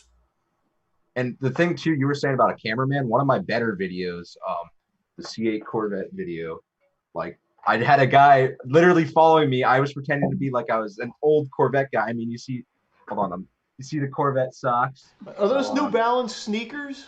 Yes, those are new. I basically copied what my dad was wearing the day before, and it worked. So I got the white polo, the pull-up socks, the hat, So the fanny pack. And the fanny pack. That's what's slinging over my shoulder. Well, D's Rides.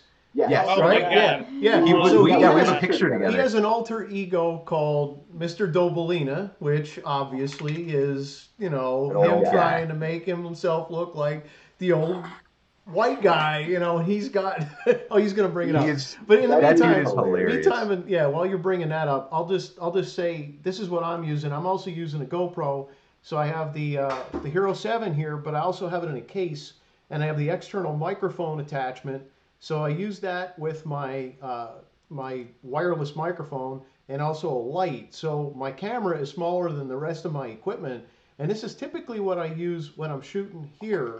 But then I can just easily just take everything off of here if I want to go on the road and not have to worry about bringing the other stuff along. And I have cut it off. I have a little stick that I put on this, and then I could shoot pretty much first person. That way. Yeah, can you pan that down? Because we got to see Mr. Dobolina there. It's the hair. I can't. It's the hair. Yeah, the hair's what makes it. It's hilarious, but I don't know how to scroll it. Here, we'll do that. That way it sounds There it sideways. is. I'll just, Yeah. So there we got. There we got. It's you and D. You and D there, and he's got the. Is that Don King? You could see if you step out of the frame, we could probably see the New Balance shoes.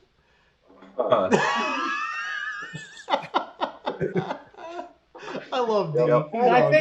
I think Pat, those might be ceramic probes to keep them pristine white. I am not even kidding you. I did that. I got ceramic wax and I sprayed it because I thought it was gonna rain and I wanted to make them white.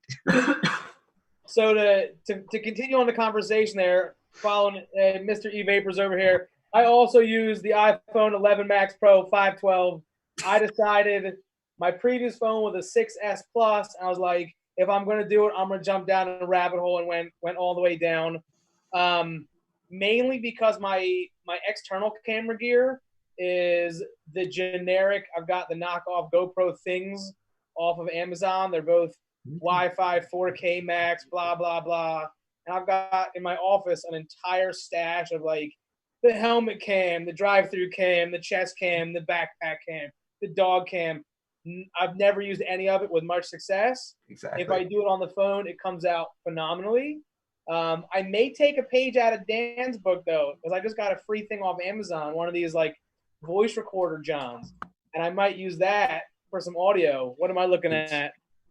Oh, yeah, that's exactly like what I'm using. It's one of doing external audio is one of the better things you can do because you put this right next to the exhaust. One of my best video on my channel. I mean, I just had this mic back there. It sounded so good. You could hear the crisp shifts and all that. It's the way to go. Pull that picture back up though for a second, Dan. I just got to do another shout out on the internet here. What of D? No, so of the vet behind D. Oh yeah, Mike. It's dude. Mike, Mr. Rusty Zipper. I know that you're going to hear me ask you this eventually because you're a big fan of mine and I'm a big fan of yours. Rusty Zipper, man, the internet wants you back. Yes, Give please. us some content. I mean, what was his last video? The Super Troopers thing? Yeah. He's honestly, if it wasn't for Mike, I would not be as much into the automotive world as I am. Like, I would just showed up to one of Street Speed's events and I was talking to this Mike, not the other Mike. I mean, he was one of the nicest guys. He let me shoot his car. This isn't my photo. This is that InShane Designs guys did. But nicest guy out there, honestly. Mike's real cool. Yeah. Rusty Zipper, come back. We miss you. Yeah, I want to do another review on his car. That car was done by Shane. 3 years ago. Designed by Christina out of Curvaceous Wraps. Yep. She put some phenomenal stuff out too. Pat, stop working on the car. You're on camera. I got a question real quick. I'm not gonna say it's weird, but this guy has an i8. He's 6 foot tall, and I have a fun time getting in and out of the car. Having big legs. How tall are you guys? And what's the trick to get in? Look at that. Okay. That looks like he's ready to make a thumbnail. Yeah. I was getting that as a video as he was climbing in. Yeah. Well, I'm 6 feet tall myself, and I watched several videos of people making mistakes getting in and out of the i8. So some of the best videos I saw, I took their advice. So what I do, I sit on the door seal. And slide the feet up in. Sit on the door seal, just slide on in.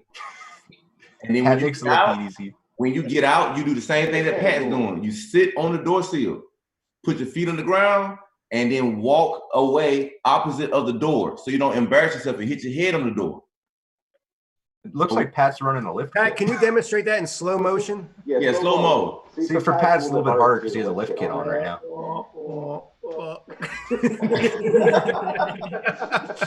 Down to the basement. How tall are you? Okay, I'm 5'7". No, you're not. Yeah, Are you? yeah. Oh, okay. Yeah, I'm 5'7", and she's 5'2". For me, getting in and out of the I-8 is not a problem.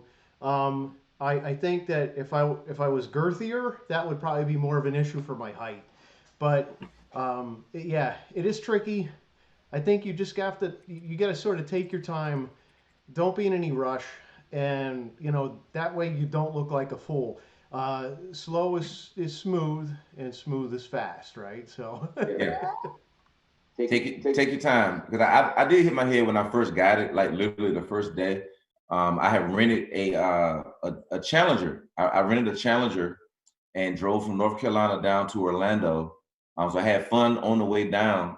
And when I was driving back the next day, I stopped to get some gas, just hopped out like I was hopping out a normal car, and I bumped my head on the door. But nobody was around, so I didn't have to play it off or anything, But I haven't bumped my head since that first day, the second day that I had it, pretty much.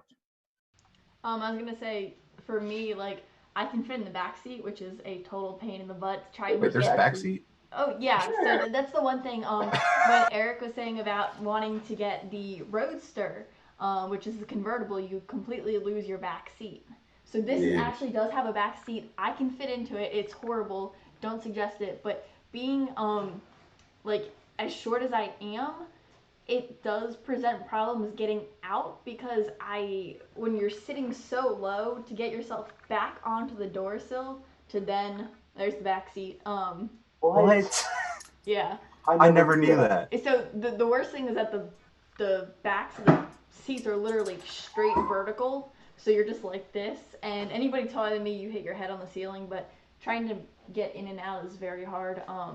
But even for me, like getting in to drive it, getting back out is super hard because I'm just so short that I end up like, you have to come up off the seat to get back onto the door sill to get out. So us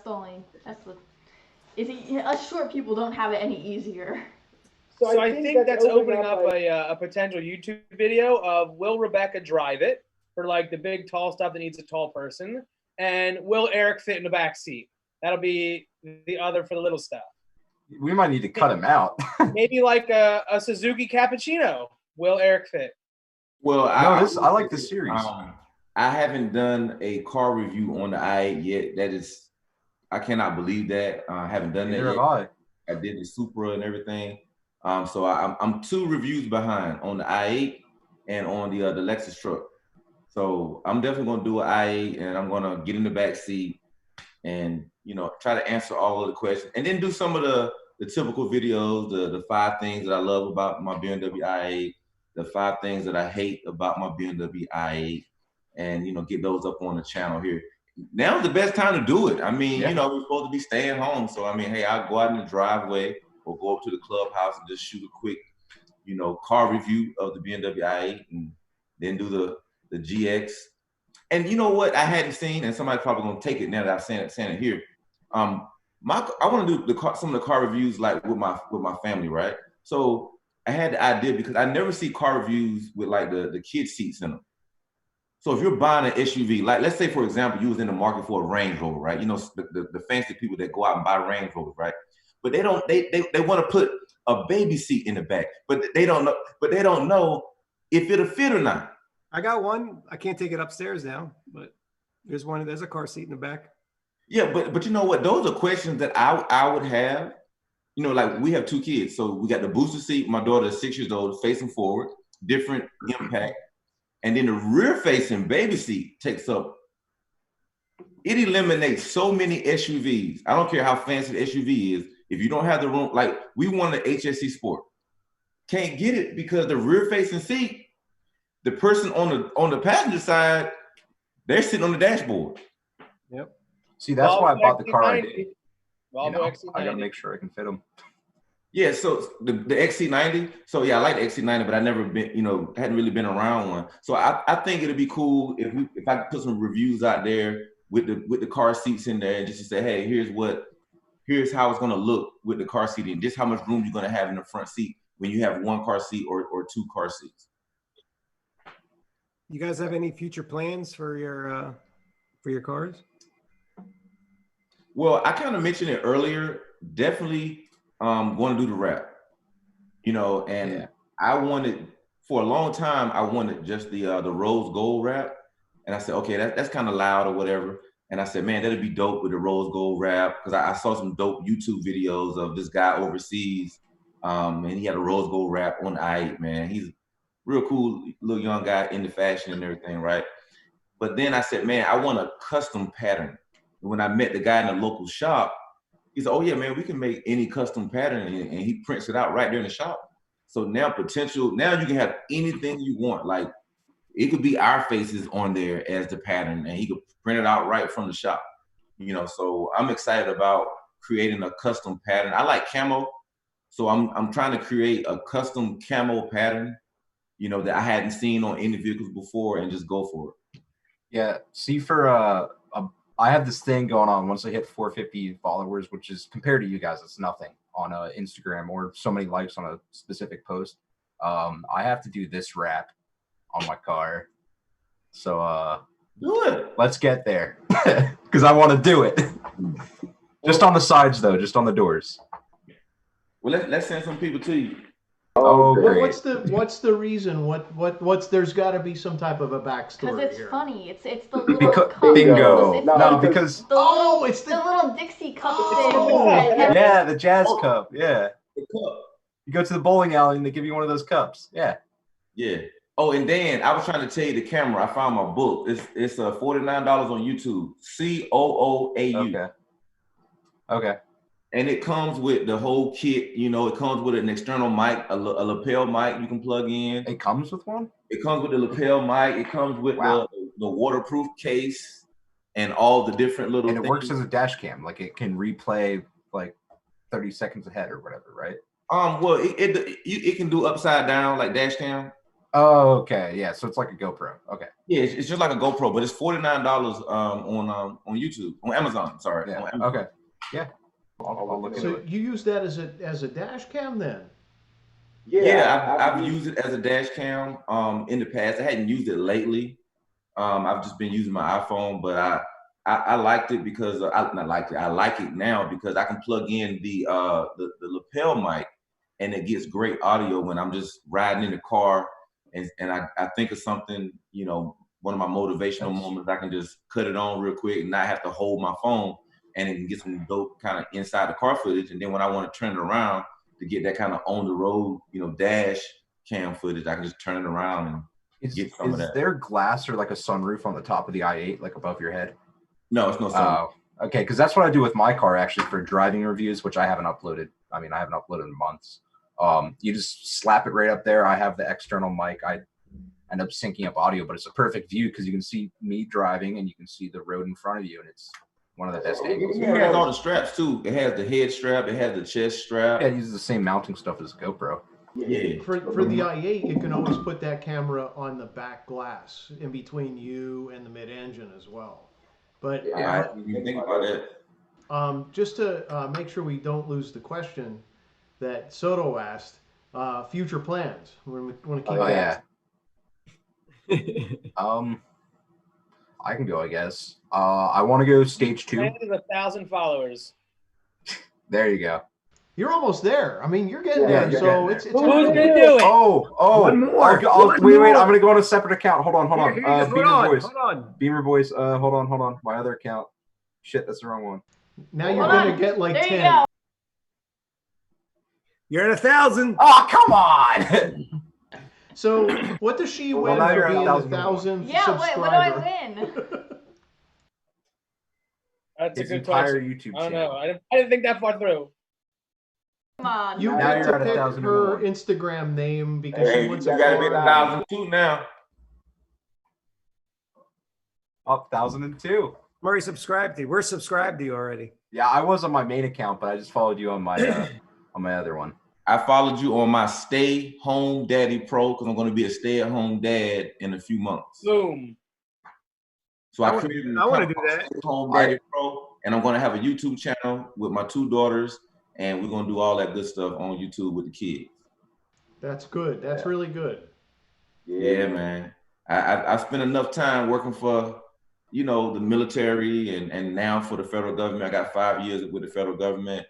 It's just getting close to that time, man, where it's like, man, I have a 1-year-old at the house, and I'm like, man, I'm just going to get all those moments of not putting her in daycare, and we're going to keep her at the house, and just moments that you can't get back in time. You can make all the money in the world, you know what I'm saying? But it's like, man, I get to sit on the couch, I get to play with my daughter, I get to, you know, go for a walk in the neighborhood, and just countless memories, you know what I'm saying? And then some of those moments we're going to put on YouTube. We better look back years from now and be like, man, we had some good times at the house, man. I don't have to deploy anymore. I don't have to, you know, go here and go there at the whims of what's happening in the world in the military. So it's like, man, I'm 46 years old. I can call my own shots right from my garage and just enjoy life, man. So in a few months, I'll make the announcement, hey, man, I'm fully retired again, and I'm at the crib, and let's get it, man. We're gonna have so many of these conversations, man. I love this group right here, man. It's almost like, man, that's why I was like, who's close to DC? Because periodically I got friends up in DC that I, you know, want to go take the car. They hadn't seen the car yet, so I want to drive the car up to DC, and I'm like, man, you know, who's near DC? So we can meet up, man, and go by the Washington Monument, man, and line the cars up, take some pictures, and We'll meet at MGM at the end of the night. oh, Yeah. yeah. Actually, wait. What get exhausted? What color is your Volvo? Titanium gray. Okay, so we'll put you in the middle, and then we'll have all the white cars on the other side Deal. for the picture. Okay. Yeah, because we all have white cars. Yeah, we all do. Yeah, my custom wrap might be done by then. It might throw us off. Okay. I'm definitely will come up to DC, man. I would love to meet y'all up there for real once we're back to do normal and everything, man. I love to shoot DC, man. We spend a little time with that, get something to eat, man. Do some cross pollination on the videos, and you know, and some of y'all big YouTuber friends, y'all can have them come out too. You know, y'all. Some of your friends. You can have some of your other friends come out, you know, all variety. We'll have to bring our Lambo for that. You said a Lambo? We'll have to bring a Lambo out for that. Hey, I'm Yeah, with when's it. the project Lambo? When's the project car? Lambo off a Turo. I don't care where it comes from. Just bring it. Yeah, we could rent one. We get Go Exotics. They got a Not what? Go Exotics. Yeah, they have the Oh yeah, Go Exotics. There's a Huracan they have. They have the Huracan. Yeah. Yeah. They have the new Huracan. They have the Urus. They have a whole bunch. Yeah, they're easily. He's out of DC. So I that's really think cool. with enough planning, we could make a DC turn out pretty good. Yeah. When I reach 100,000 subscribers, I'll get a Lambo. What are you at now? We're All holding right. you to it. Time to make 100,000 accounts. Give me a couple hours. Man, look, you talking now. I like that kind of talk, man, because I was just thinking, like, man, you know, it's different ways to get cars, whether you're financing or whether you're leasing. Because I'm like, would I want to buy it or would I want to lease it?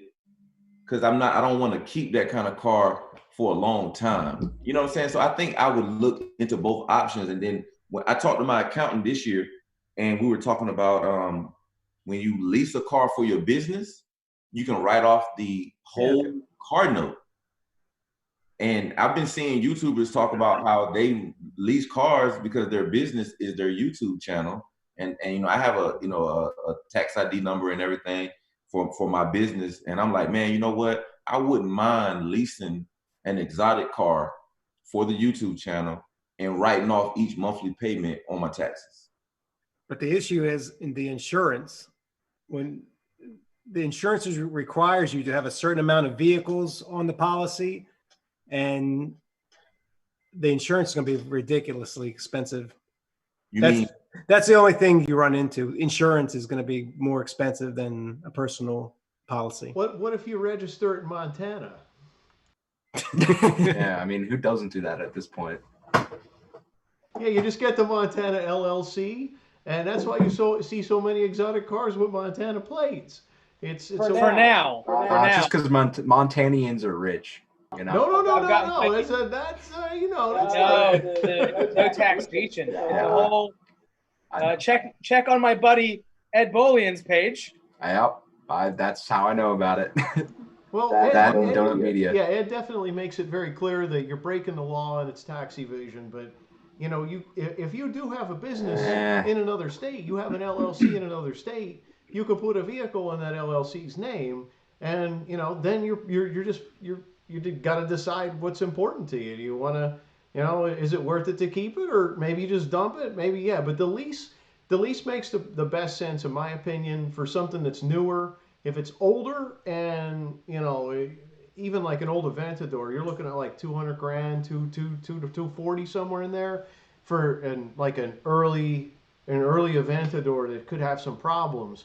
So you got to have some cash on hand in order to fix the problems. Otherwise, forget it. I mean, you know, anything's possible.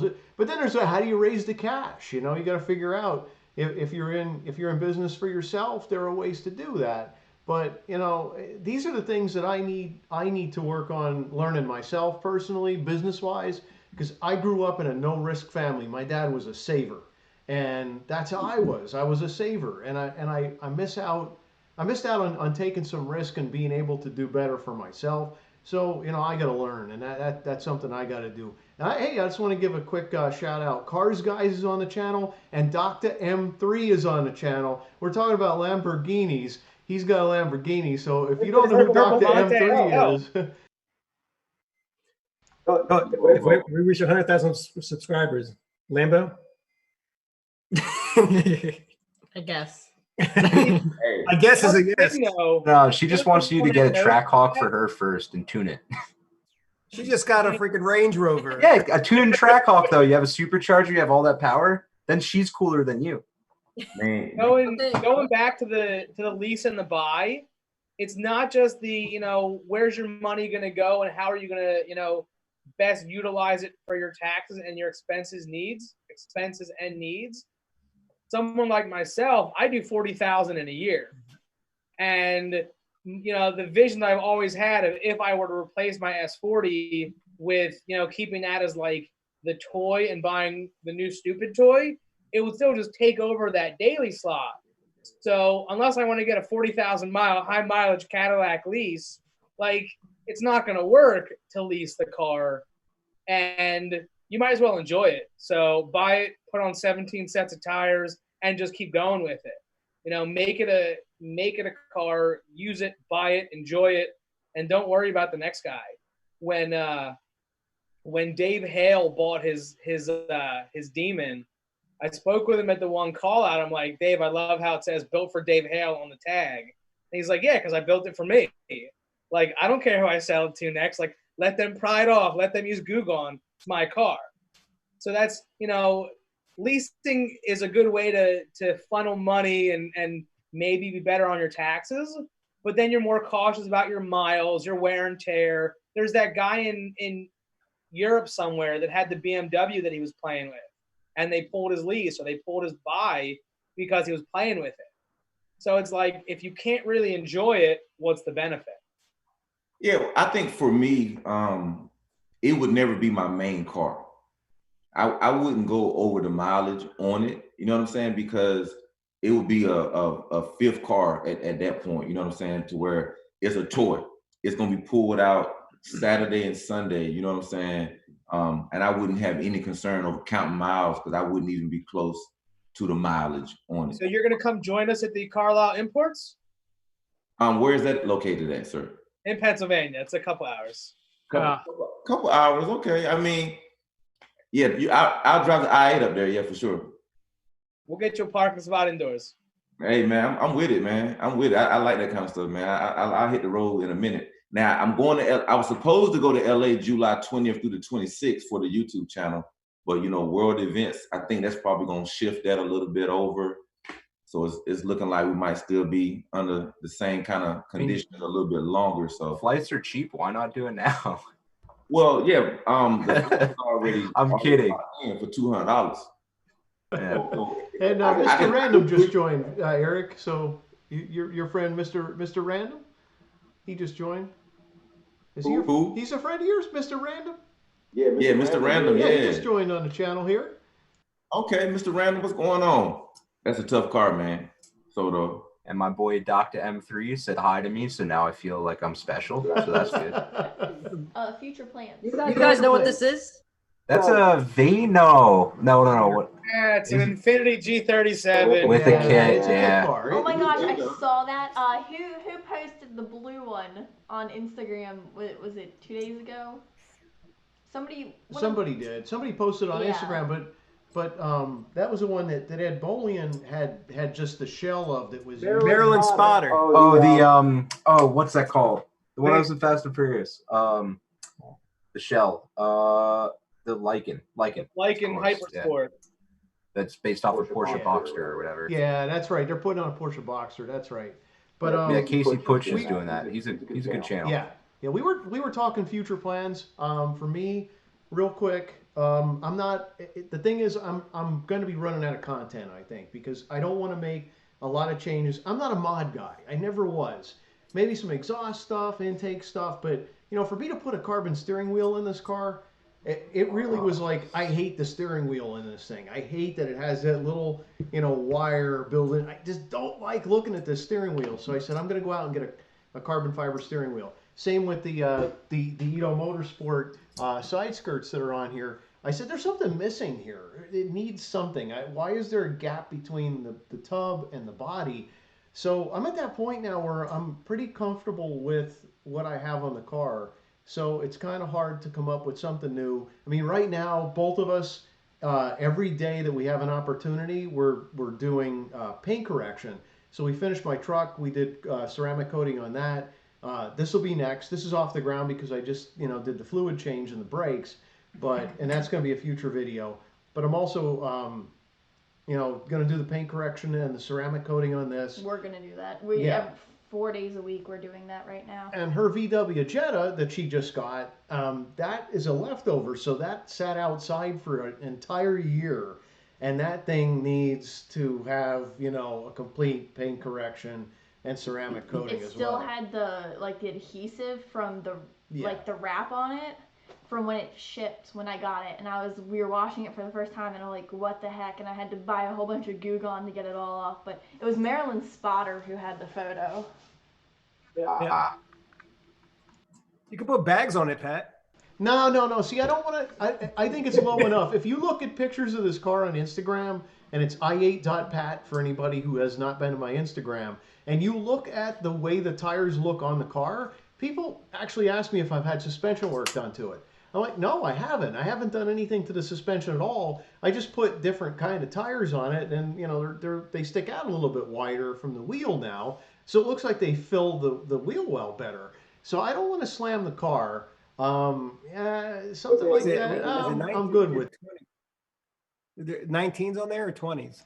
So they're 20-inch wheels all the way around, and they're offset, so they're bigger in the back. Yeah. What's I like tread life like? Say again? What's your tread wear life? So the way that there's actually a video on my channel where I go into why I put the tires on that I did. So I swapped out the original tires, which are designed to be quiet, and they wear out in about 14,000 miles. But I put on Continental DWS 06s, so they're all-season tires for dry, wet, and snow. And you got a wider. Yeah, I went with a wider tire, 30 millimeters wider and a 5% lower profile. And so they fit just like the other ones did. There's no rubbing or anything. But I'm very, very happy with those. I would say over 10,000, maybe 13,000 miles on them. And I think I've only lost 30 seconds of tread. So they're going to last for a long time compared to what came from the BMW factory on this car. Yeah, BMW's stock tires are never very good. I hated the run flats of mine. Hated them. I hate them too, but there's no spare. AAA. It's ended up being cheaper. It's $500 a tire. I think week 2 of owning my car, I got a huge bubble in the sidewall because they're so stiff. And then just once you switch the tires, it's so much more grip, so much better. How many new tires, new run flats for my car are $1,000. Yeah, it's like $500 a tire, I think. For $1,500 more, I can get new wheels and tires. Like, what do I do? Honestly, get AAA and get normal tires because let's say you're on a road trip. You get a flat, right? You get a flat, and then you just Pat's now flexing on us. Okay. If you're on a road trip, you get a flat, you AAA like 5 miles down the road to a tire shop. And I mean, you want run what, like 19s by 8.5? 20s. I want to get nice and polished, Pat. 20s. Yeah. But I mean, they're still pretty common tire size. So you just get a regular old tire. I've been running, I think, 7,000 miles on without run flats. So no issues. So this car doesn't come with run flats, and Eric knows that as well. But we also don't have a spare, so we're kind of limited in that department. They didn't want to put run flats on the car, I guess because of noise. Because you're going to have really a stiffer sidewall. But these are the Continentals that I went with, and like I said, there's 13,000 miles on these, and they still look new as far as tread is concerned. And as far as they poke out more than the wheel. So if I just hide the wheel here, I mean, you can see it. It takes a little while to see the wheel. This width of this tire actually fills a little bit more of the wheel well, which is why I end up looking like I have a little suspension work when I really don't. You can move it. Yeah. That's the same thing. These are my stock tires in this picture, but I have better poke. These are wheels I want. I was looking at those literally today. They're on order. A nice wheel. That's tough. If those, which ones are those? Are those the sevens? Oh, okay. I'm looking at Brixton's. I think like they're PFO 7s or something like that. Boston makes the same ones, but they're expensive. Yeah, I was gonna go HRE, but Brixton's are a little bit cheaper and they look a little bit nicer. So perfect background for saving money.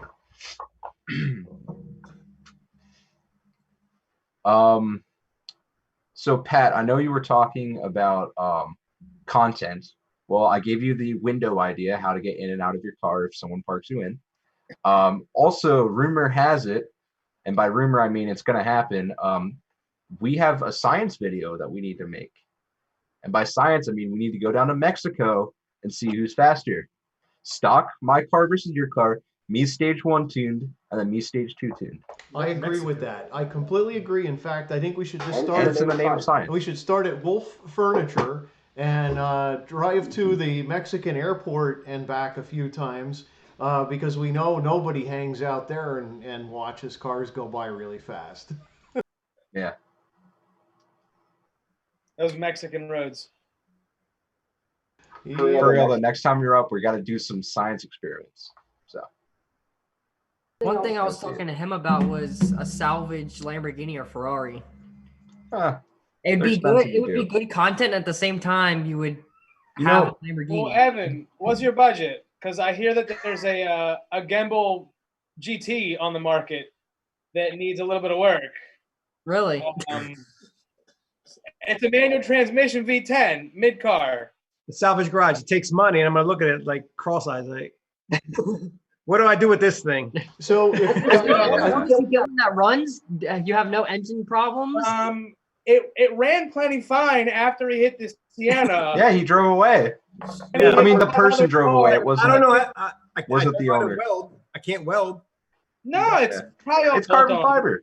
A little bit of buff pads and some new gas. So if you decide that you want to get into a mid-engine car, the number one thing you need to have is a lift. Because anytime you need to pull an engine, I mean, you're going to be pulling that. That's the number one thing. So make sure that whatever garage you have has a lift. And of course, you got a bunch of people that will be glad to come down and help turn wrenches with you. That's not a problem. So if the rest is that an invite? Is that an invite, Pat? Because you got the easy lift and you got tools. My lift doesn't get the car high enough in order to clear an engine. I got 2 feet and that's it. I can't even get my engine out of this car. But are you telling us not to get the Gimbal Mirage GT? I mean, we need to find the video. She's been looking for the video. I'll pull it up. I'll put it in the background. Give me a minute. Yeah. Just tell the tow truck drive it to Was it Ricerstown? Yeah, I'm right outside of Ricerstown. Yeah, Eldersburg.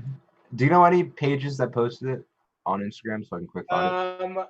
I will message it to you quick. Just go to Okay. YouTube, Vin Wiki. He posted it as an as a thing. Yeah, but I'd have to crop the whole video. Yeah, I'd have to crop the whole video to put it behind me. What's his name?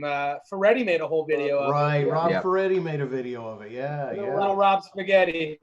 Yeah, good old Robert Spaghetti. He may be monitoring Also, this shameless channel. plug. Shameless plug. Gotham Dream Cars. Yes. It's worth it. Highly recommend it. Oh, I can't save this. The from only here. bad thing about Gotham Dream Cars is the road to get there is loaded with potholes. It's Is there a horrible. I would postable never somewhere? drive my car there. Yeah. Who would have posted it? I think DDE did. Yeah. don't mention they them. did. Pat, where's home for you? Home? I live in Eldersburg, Maryland right now, but I originally grew up in Schuylkill County, Pennsylvania. Oh, you know what? They It's in deleted it. Town. Yes, Oh, my coal dad country. actually worked for the coal company most of my life. Okay. Well, I'm just thinking because I'm in the Baltimore area. I don't know. Normally before quarantine, 4 times a month, in like Ricerstown Road, Falstaff, Pikesville. So I see no reason why once everything turns back on to normalcy, a cruise for lunch maybe. I'm up for that. That'd be cool. I mean, and I know, Soto's out there in he's near Bel Air too, so he's not that far away. Okay. Yep. And we'll FaceTime you in, EVapors. We'll make sure that you're there, in spirit. Hey, don't mess around. I'll be there. That's awesome. Lunch truck's always open. All right, we gotta get this. We gotta get this. Come on, what's going on, Dan? Come Working on it. Hold on. Don't rush me. He's like the guy Hacking it. from Italian Job trying to click his way through it. 918. You got a better Boom. studio than I'm most hoping of this these is it. people that are working from home that are running these TV shows now. Below the minimum allowed resolution. Huh, that's fun. Pat, I'm just All right, I'm just video fanboying down. hard that you got Dr. M3 chatting in your line right here. Yeah, I'm kind of losing my stuff. Oh, here we go. No, There this it is already it's the wrong video. This is the second one. I know, but it wouldn't let me post the first one. Hey, somebody just told me DDE posted the video. Yeah, they did, but it's not up anymore. Yeah, they So took it that's down. the perfect salvage car. That's one of 25. Who was driving the car? The owner. Ben Chen. He was a guy that had a couple extra nickels to trash 5 or 6 cars. Yeah, as isn't that his the- sixth? That's just ridiculous. I Yeah. couldn't even afford to fix mine. Well, even to get that at auction, it's gonna be a pretty penny. Oh my So it's gosh, yeah. gonna It's be- probably going to sell for 250 grand at least. It won't let me but post the videos. Last time it sold, it was about 780,000, and they estimate that it's now worth $1 million. So when not that like a McLaren F1 is in a whole world of itself, but Mr. Bean has trashed his twice, Rowan Atkinson, and they keep fixing it. So not that the Mirage Gambale is in that same, like podium of hypercar, but they'll probably put the money into fixing it. Well, he wrecked They're it. not totally. What was he doing? He lost control. Yeah, if you watch the video, he was speeding and he tried to. I think he blew a red and someone was going out the intersection. He tried to avoid it and he skated on ice and smacked that minivan and it rolled. If that Reports car are saying wasn't, he's highly intoxicated. yeah, if that car wasn't built the way it was, that dude would have been dead. I still don't get how Paul Walker died though, because what he did in New York City, Yeah, we should still have Paul with us. yeah. Pour one out. There was a YouTube channel that was, they talked about getting that car and rebuilding it. I hope Tavares does. I hope Tavares does. This Me live too. stream has been brought to you by G Fuel. Yeah, actually, I have a. Hold on. You laugh.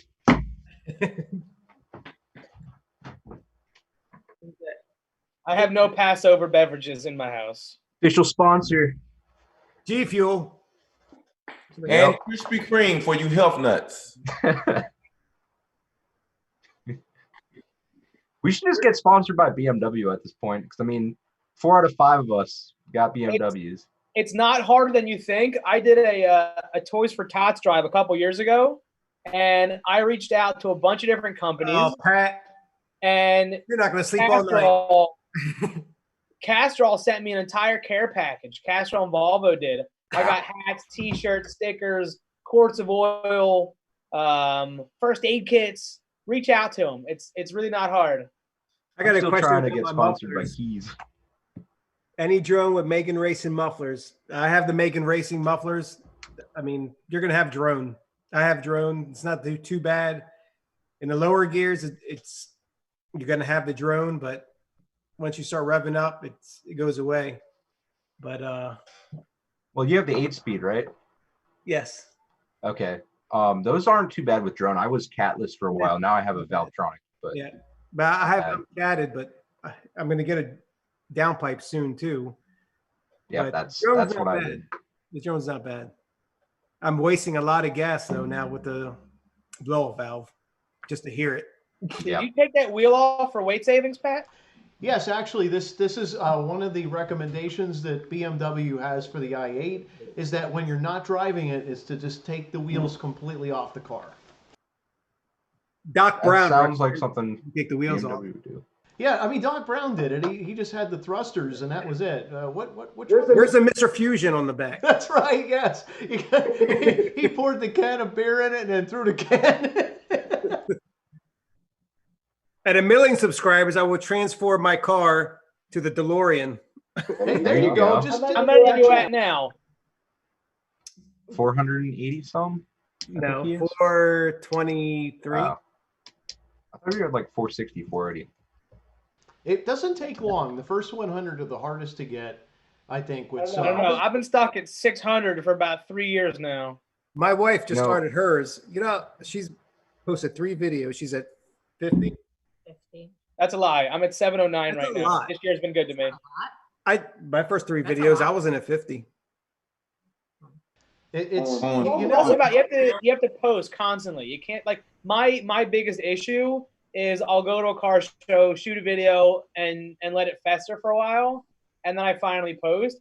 It doesn't need to be street speed every night. It doesn't need to be vehicle virgins, 3 times a day, but it needs to be once a week, every 2 weeks, every 3rd day. You need to be consistent. Well, they say 2 to 3 times a week is what you should be doing. You talking about YouTube, right? YouTube. Yeah. 2 to 3 times a week and be consistent. And it's the same for Instagram. I know people that are using like the auto posters and they've got 65 followers and 100,000 posts. It's like, no, guys, scale it back, keep it consistent, keep the content going. Yeah, see, for me, I'm on a consistent 7-month upload schedule. So see you tomorrow. Actually, I'm uploading tomorrow. So it's a milestone. Sweet. I'm looking forward to that. Yeah, it's the first car cruise from back in August. Was that the one I was in? Yeah. Will there be some BMW i8 content? Yes, there will. Oh, cool. So I'm definitely going to recommend, make sure you go ahead and subscribe to Exhausted_Outdoors. What about Thank you, Pat. What about me? He needs to put Exhausted_Outdoors on his background, so then it'll advertise. I tried, but just as much as ThicGarage is advertising right now in the background. I trust me. I was trying before the show, but every single time it just wouldn't work. So instead, I'll just leave us with this because it's enough of a shout out. Where was that taken, Dan? That was taken at Carlisle. Yeah. So if you go to my channel, and I don't want to guarantee this, but I want to almost guarantee this. If you go to my channel, I have a video of that car leaving the autocross. Okay. I think I might have saw it. So they actually took the C8 on the autocross? Yeah, and I was like 3 minutes from missing it, and I walk over like, you hear it wailing on the motor, and then I see him like come outside the cones and then come out. All right, who here would actually buy a C8 if they just had the cash in the bank? They would just go get it. Well, I mean, I'm considering taking my stimulus money and calling Matt Beaver up. How about a 69 Camaro and fix it up? I want to do a 2017 or 18 ZL1 1LE with all the track stuff. Full race mode. My issue, Pat, and again, you guys get to flex your doors up and your wide wheels. Not to flex, I did have a chance to talk to Taz Jucker and Harlan Charles about the C8 and about the engineering behind it. And I said, hey guys, 3 pedals, what's the story? And they say not going to happen. So like as quick as my hand did go up, I'm still kind of holding back a lot. They said the same thing about the nice of a looking car though. I like it. It really grew on me when I saw it in person. I think everything but the trunk. The Z06 is, I think the Z06 is better looking. I think the bumper on the C8 is a little bit better than the Z06's, but the Z06, I don't know. Just whenever you see a C8, just the angles, like every single time you just, or sorry, the C7, my bad. Eric, you were going to say something too. No, I was saying I would get the C8 right now. I just don't want the Stingray. You know what I'm saying? I would either want the Z06 or I really like the fully retractable convertible. Yes, I like the convertible too in that because I think it makes the very back, like this part of the i8 that it's black, makes this look sleeker. Whereas with the C8, that it's colored in there, and I don't like that. Whereas with the convertible, that section is all black, and that actually makes the car look better, in my opinion. I sat in the car, I felt like it swallowed me up. And if you look at Jay Leno's garage, they brought a C8 to Jay Leno's garage, and when he sat in it, it was like, you know, you'd barely see Jay. I'm like, this car is just, oh, you sit too far down. Why don't we all just chip in and buy a Lambo? I know. Where's it gonna live? And Dan my can't house. drive stick. Dan can't drive stick. I can. I'm working on it. I'm buying $1,000 beater. He's not learning on the Lambo. We'll put it at a middle ground. I learned on a Mustang, but then I went to drive a GTI and got completely humiliated because I just wasn't used to how low it revved in the hill hold assist, and I just kind of choked from there. I'm gonna get a manual car soon, like a cheap one. I'll learn it and I'll drive it off a cliff, and then like I was saying, my next car I either want to do a like a C7 Z06 or a Camaro Z011 LE. The reason for both of those is they're manual. I actually want a manual because I miss. For the very little that I drove that V6 Mustang, I enjoyed it so much. It was ridiculous. So we have an internet question for the BMW guys. Oh boy. Hold on. Rebecca wants to say something real quick before that. I'm gonna say, Dan, before you drive it off the cliff, I want to learn how to drive manual too. Okay, I'll give it to you. I'll give it to you. The clutch might smell a little like toast, so like That's our neighbor's Lambo. Your neighbor? My neighbor. It's okay. And she's going to be walking out here momentarily, so she's got to. I'm really, really cold. It's a little chilly in the garage for her, so she's going to head Burn up out. the i8. Don't warm up the garage. The laptop inside. So the question: what do you suggest for an F10 535 exhaust? Ooh. What? Say it again. An F10 535 exhaust. What would you recommend? Depends what your budget is. What engine was in the F10? Depends what your budget is. I have the Megan Racing, but I mean, you could get Dynan. I don't like Dynan too much because they're raspy. I had a Dynan in my M3. It was just way too raspy. But honestly, it depends on what you want. Yeah. I think the Corsa Touring, I believe it was called, was really good in those. I've heard one of those. Valvetronic makes a good one. Yep, or honestly, muffler delete and resonator delete. Keep the cats, all the stock cats. My buddy on his N55 335i, it is the best sound. Like, I wish my car sounded like it, but mine sounds like a diesel because I got rid of the cats. Like, it's honestly the best. Just all you got to do is chop off the muffler and best sound. Next for my car. The next question, while you're mentioning Dynan here, Dynan or Alpina? Dynan. No, sorry. Alpina.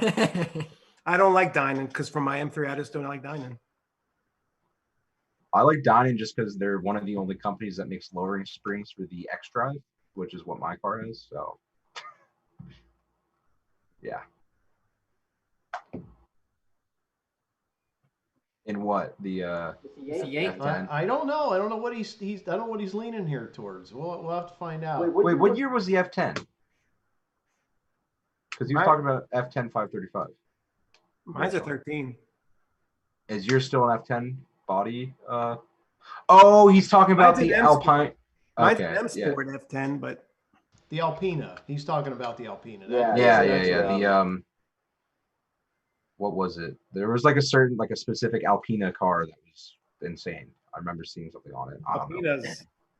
Again, I pretend to be Yeah. smart, but Yeah, let's talk about the Z8 while we're on the BMW. Z8. Why are we talking about Z8? Why are we talking about that thing? I'm really not a There BMW you go. guy. Come on, Jeff. Manual transmission, convertible V8, gorgeous classic car styling, waste of money. Big money waster. These are all money wasters, all of them. oh yeah, I've blown up mine like 3 times. Stuff. Yeah, I don't know. I'm not a BMW guy. I mean, I'm not. This is He's not a BMW guy. He's got a What's this, Pat? What's this? You're wearing a BMW shirt. This is the first import I I don't like owned. BMWs. I've never owned an import in my entire life. I'm gonna be 46 years old in 4 Eric. days, and I never in my entire life owned anything but American cars. He's not a BMW guy. He's wearing a BMW badge on his shirt. It's Velcro. It's Velcro. So when he works on the Ford, he can just put the other one on. That would be awesome. No, I just It's got a decided. Corvette thing underneath there. I decided I needed to have some type of a persona. I'm working on cars. You know, I have this clean uniform on. It looks like I'm a real mechanic. People trust me. And once you build a lot of trust, I mean, right there, I could start marketing things pretty soon. I don't know. Yeah, I do Your LED kit. I do not have a loyal question to for any Pat. brand. I'm sorry. What you say, Evan? I do have a question for Pat. So I don't remember if it was on YouTube or your Instagram, but I saw you saying, or I don't know if it was a joke, but you said to trade the i8 for an R8. So what do you think about the R8? So, we were looking at R8s. Rebecca loves the R8, and that's the main reason why we were thinking, you know, R8. She just loves the car. The V8 R8, this car is actually faster stock than a V8 R8.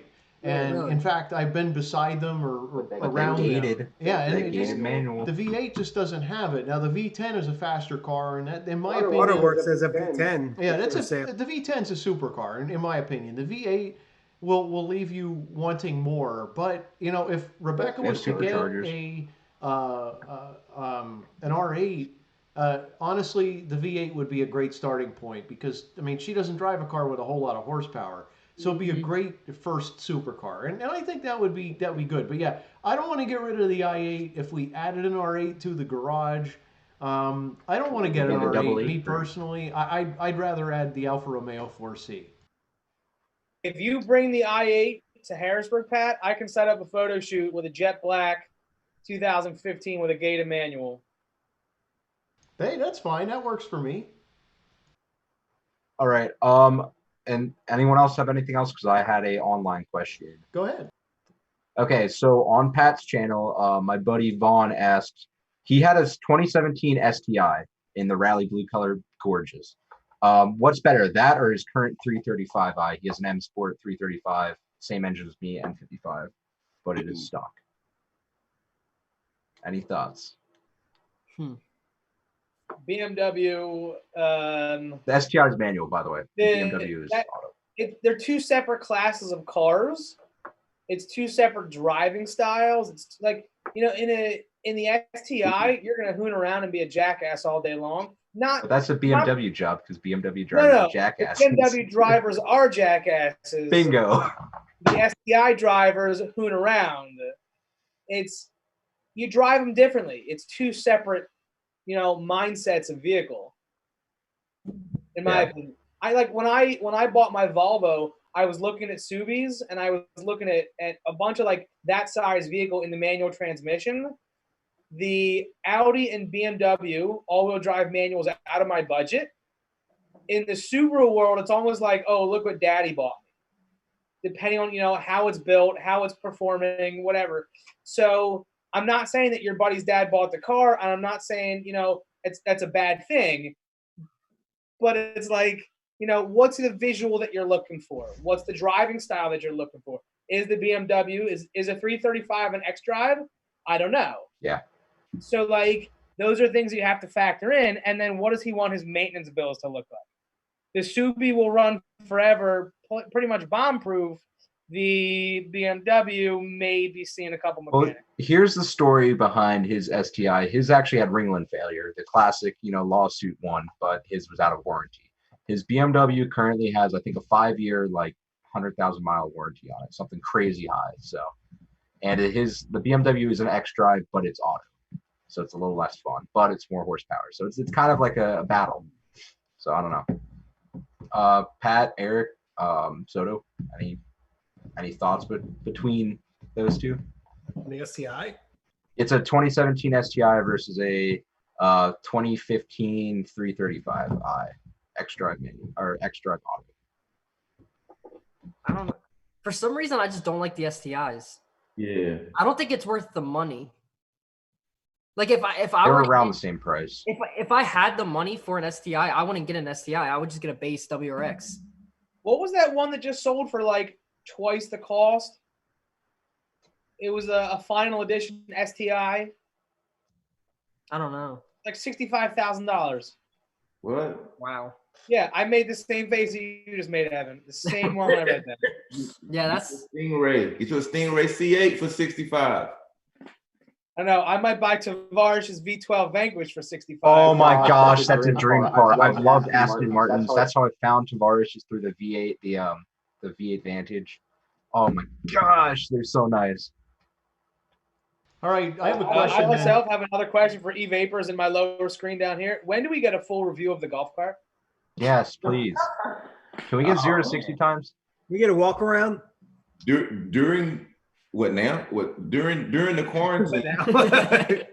During the quarantine, we're gonna we can do that. That's easy right there, man. Get that golf cart review. I might have to just pull it out when I do the Just put it on your phone and drive it around.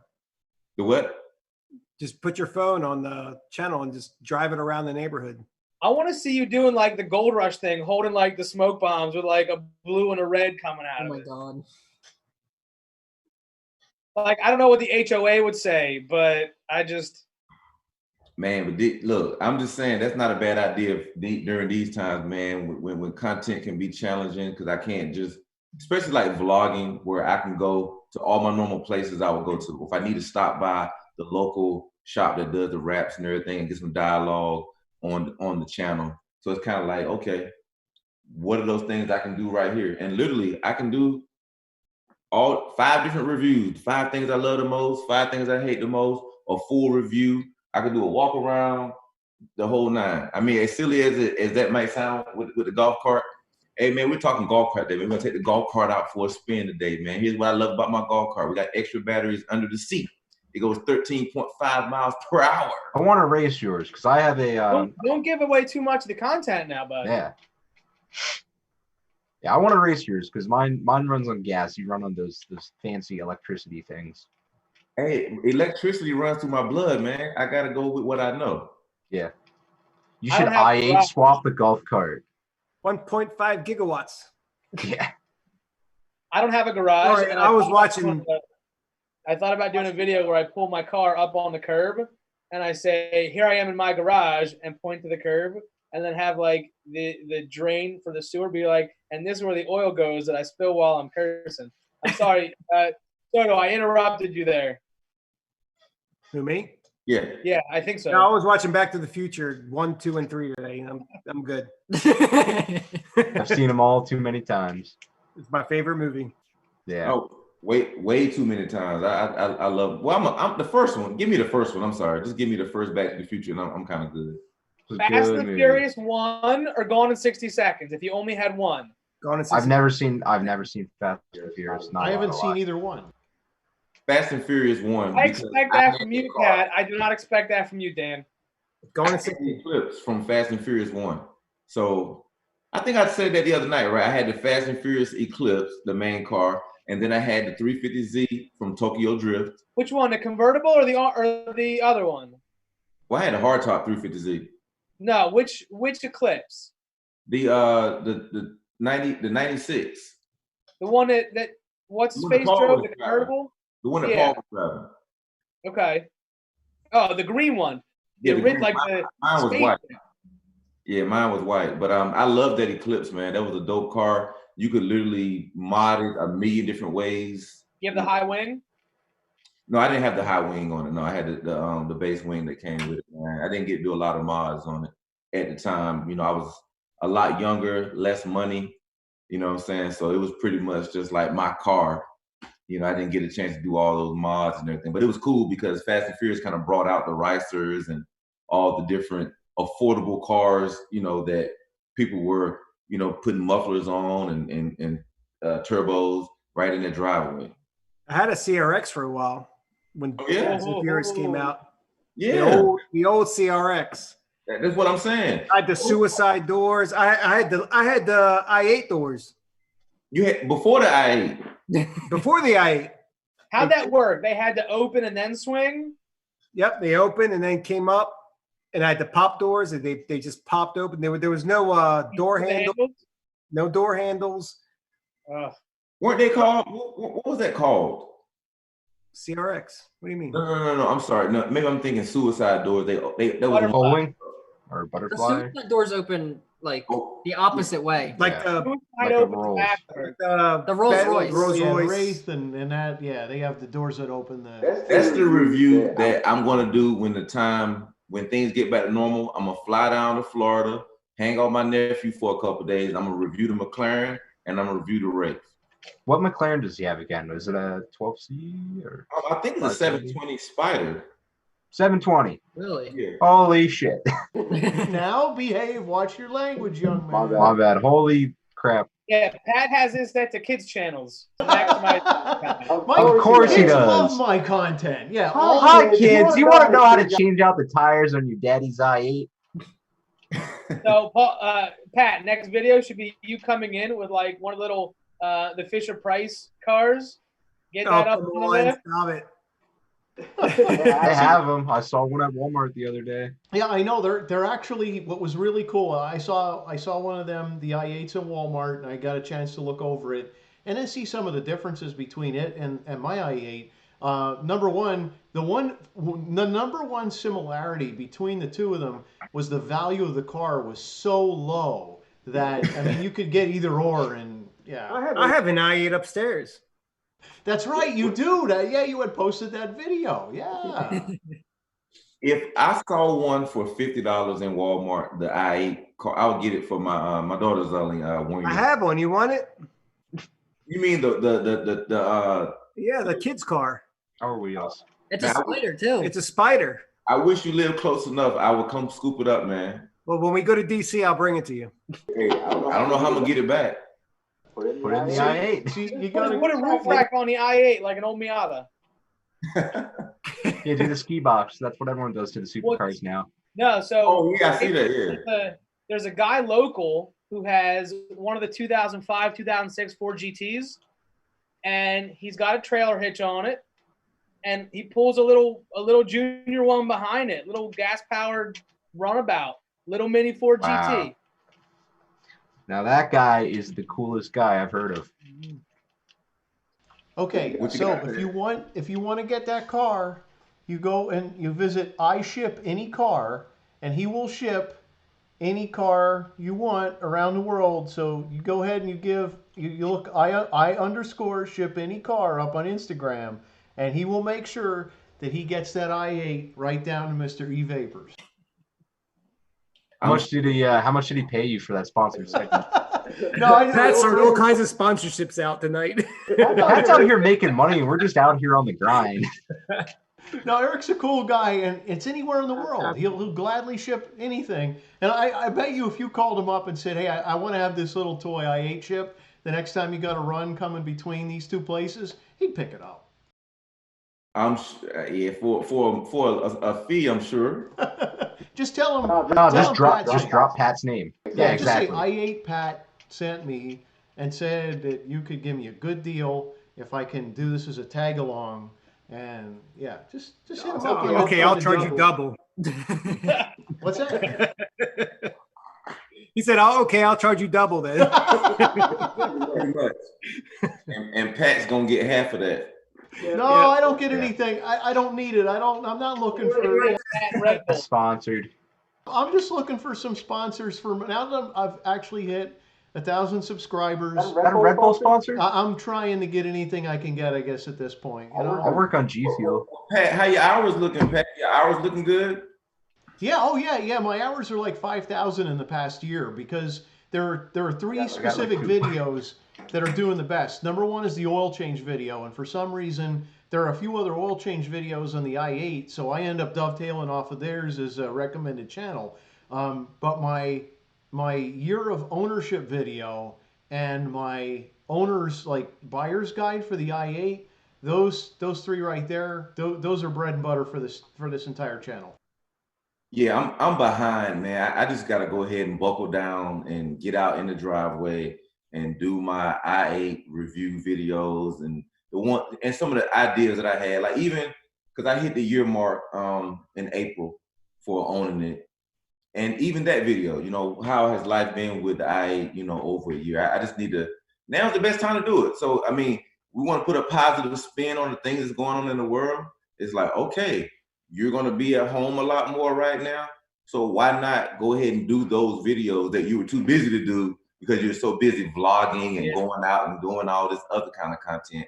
So now it's like, I'm glad you just said what you just said, because I'm sure those videos would do well out there in the BMW i8 world of people looking for i8 videos, and even do a better or a longer i8 versus the golf cart. Which one is faster? And have some dialogue and have my wife driving the golf cart or driving the i8 and just some better footage. That was just like a quick little clip that I did, like 30 seconds or whatever, but do an actual 9 or 10 minute video, man, of just the race. Who's gonna win, the i8 versus the golf cart? You know what I'm saying? Why not?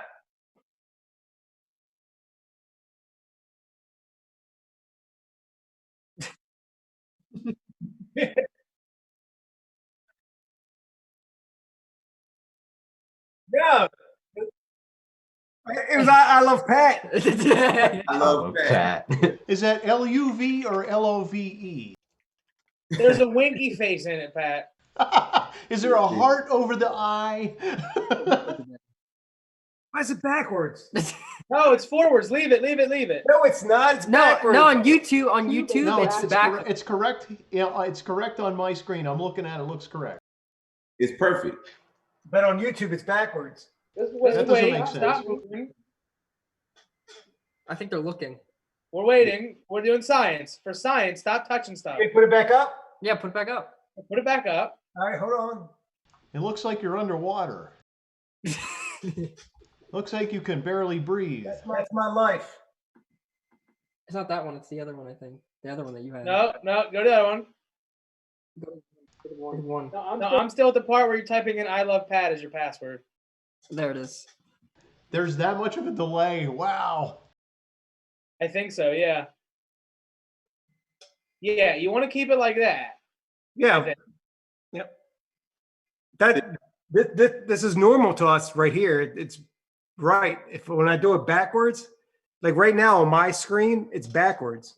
It's forward here though. It looks perfect. But on my screen, it's backwards. Right. Yeah.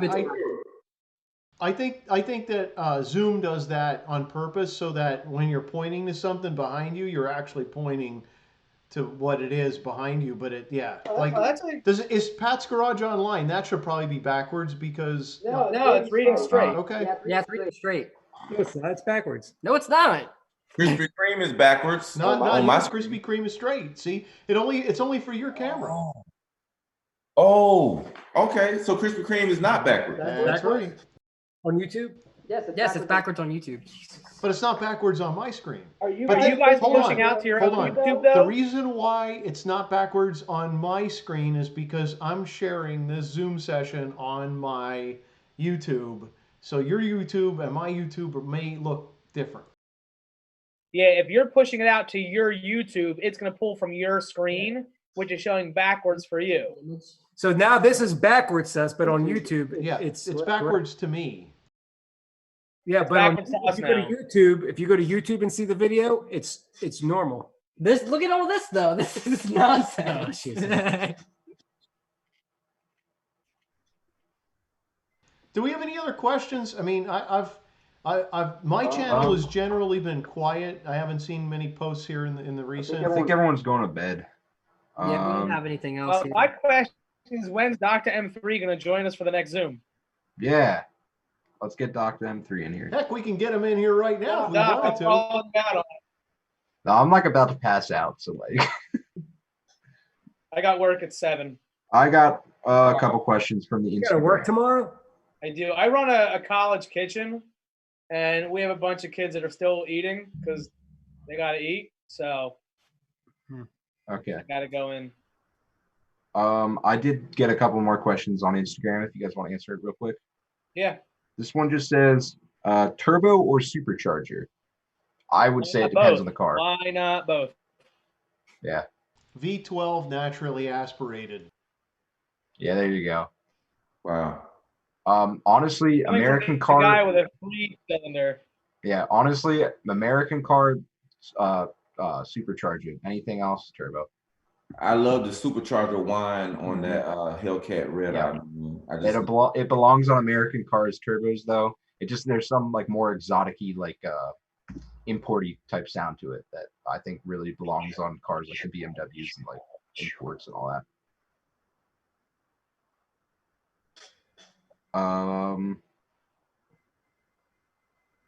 I got a question. Hey, hi, what's up? Hi. That's really engaging. After he asks his questions, I have a question then too. I got one that says, that's obviously from a real account that says, hi, exhausted outdoors, blushy face, heart kissy face. So that's real. I'm gonna go ahead and block that. And yeah, we're good. Okay, then I have a question. How are you all getting your hair cut? We get our haircut. I have clippers. My wife has a stylist. Gillette Mach 5. I just, I go for the, I just go in here a little. Gillette Mach 5, and my stepdad is a barber, so he taught me how to cut hair, so I know how to line my own beard up with the actual edge trimmers with the T-liner. The T-liner, I go in there, boom, boom, boom, do all my own stuff right at the crib, man. It's free. And I have my Mach 5 razors come in on auto ship from Amazon. Yeah, I get, I'm still young, so I get my mother to do it. But yeah, but I need it.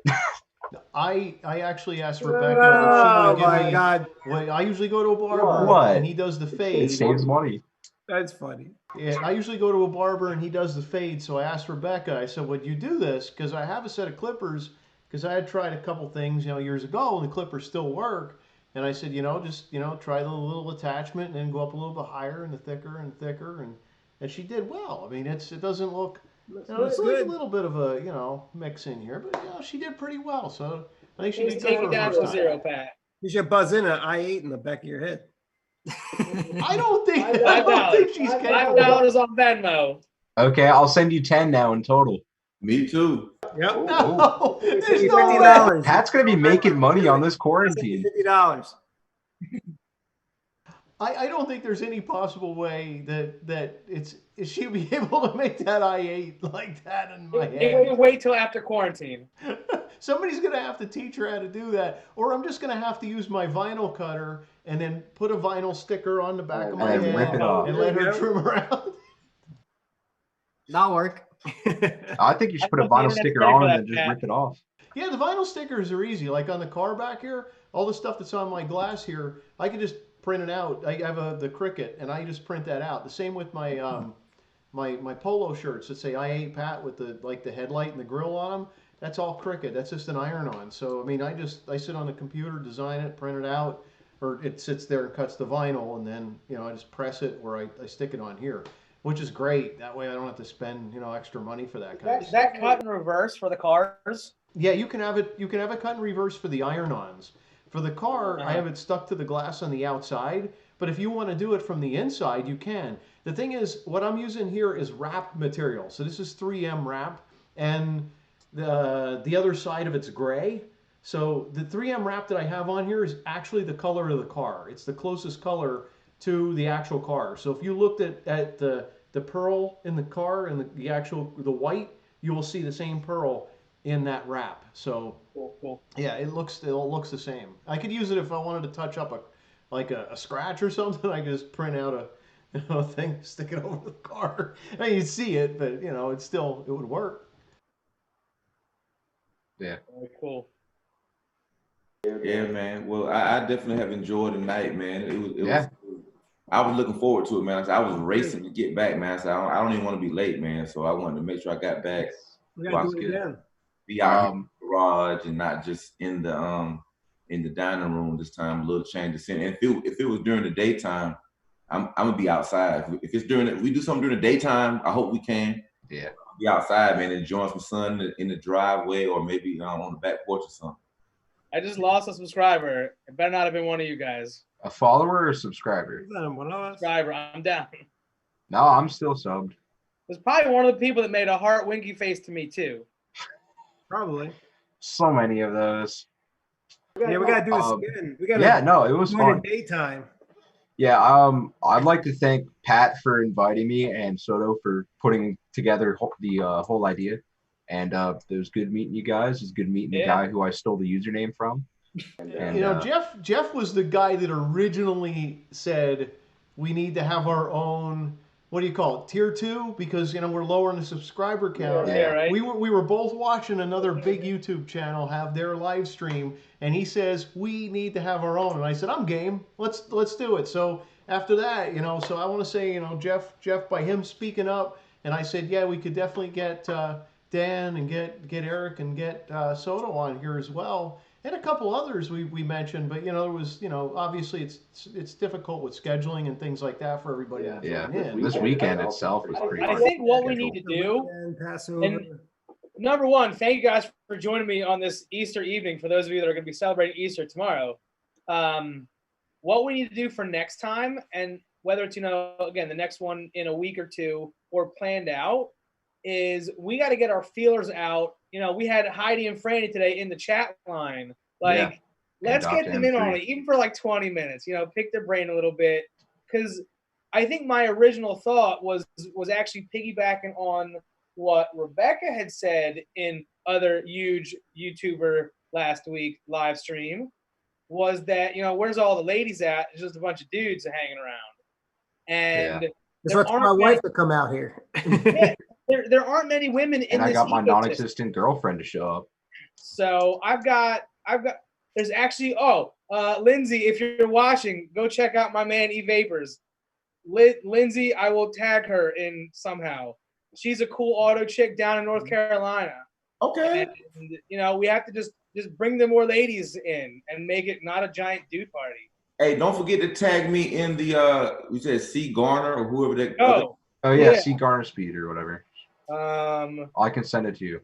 Yeah, well, I need y'all to make the connection. Don't send me over there. Hey, I'm EVapors.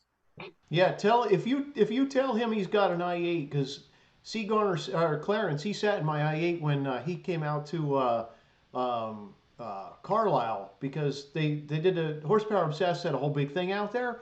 So that's when I met him, and I met Cars guys, and I met Clarence and a bunch of others. So that was a good event. He had an opportunity to sit in the i8 for a little bit, and he had spent time in a C8 before any of the rest of us have. He was there for the reveal. I mean, he has a C8 now. He's a torch red C8, and he has a chrome wrap on a C7, and I think he's in Raleigh. So he's not. He's in Raleigh. Yeah, I think he's in Here's Raleigh. all I'm writing. I said I have a buddy down in North Carolina with an i8 who would love to meet up and talk cars.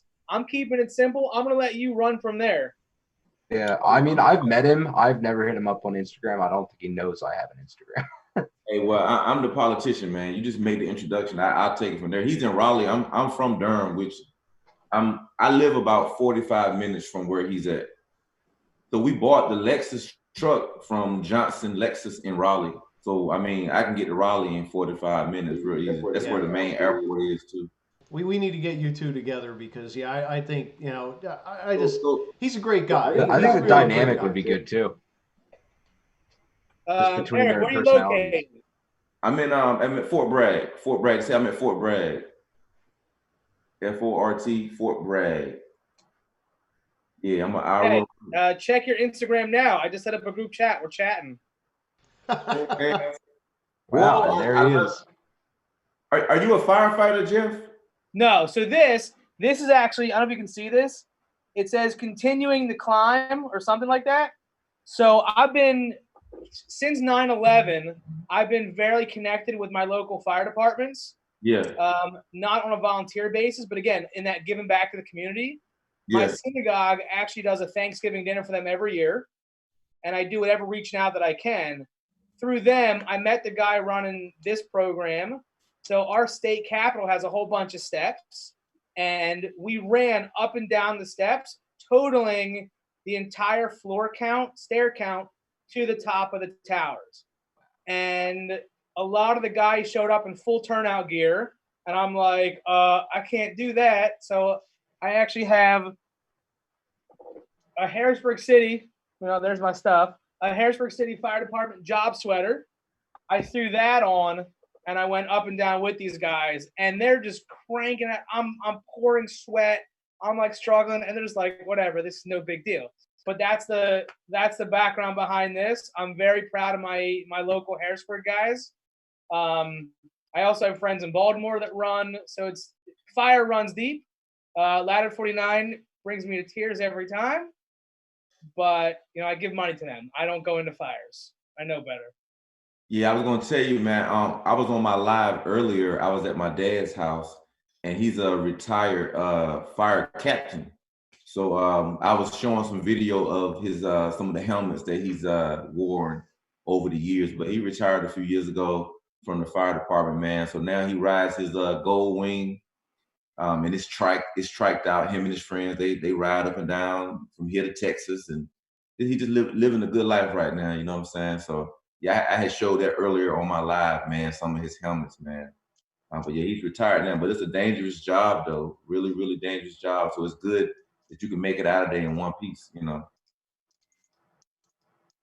got a new subscriber. Get exhausted.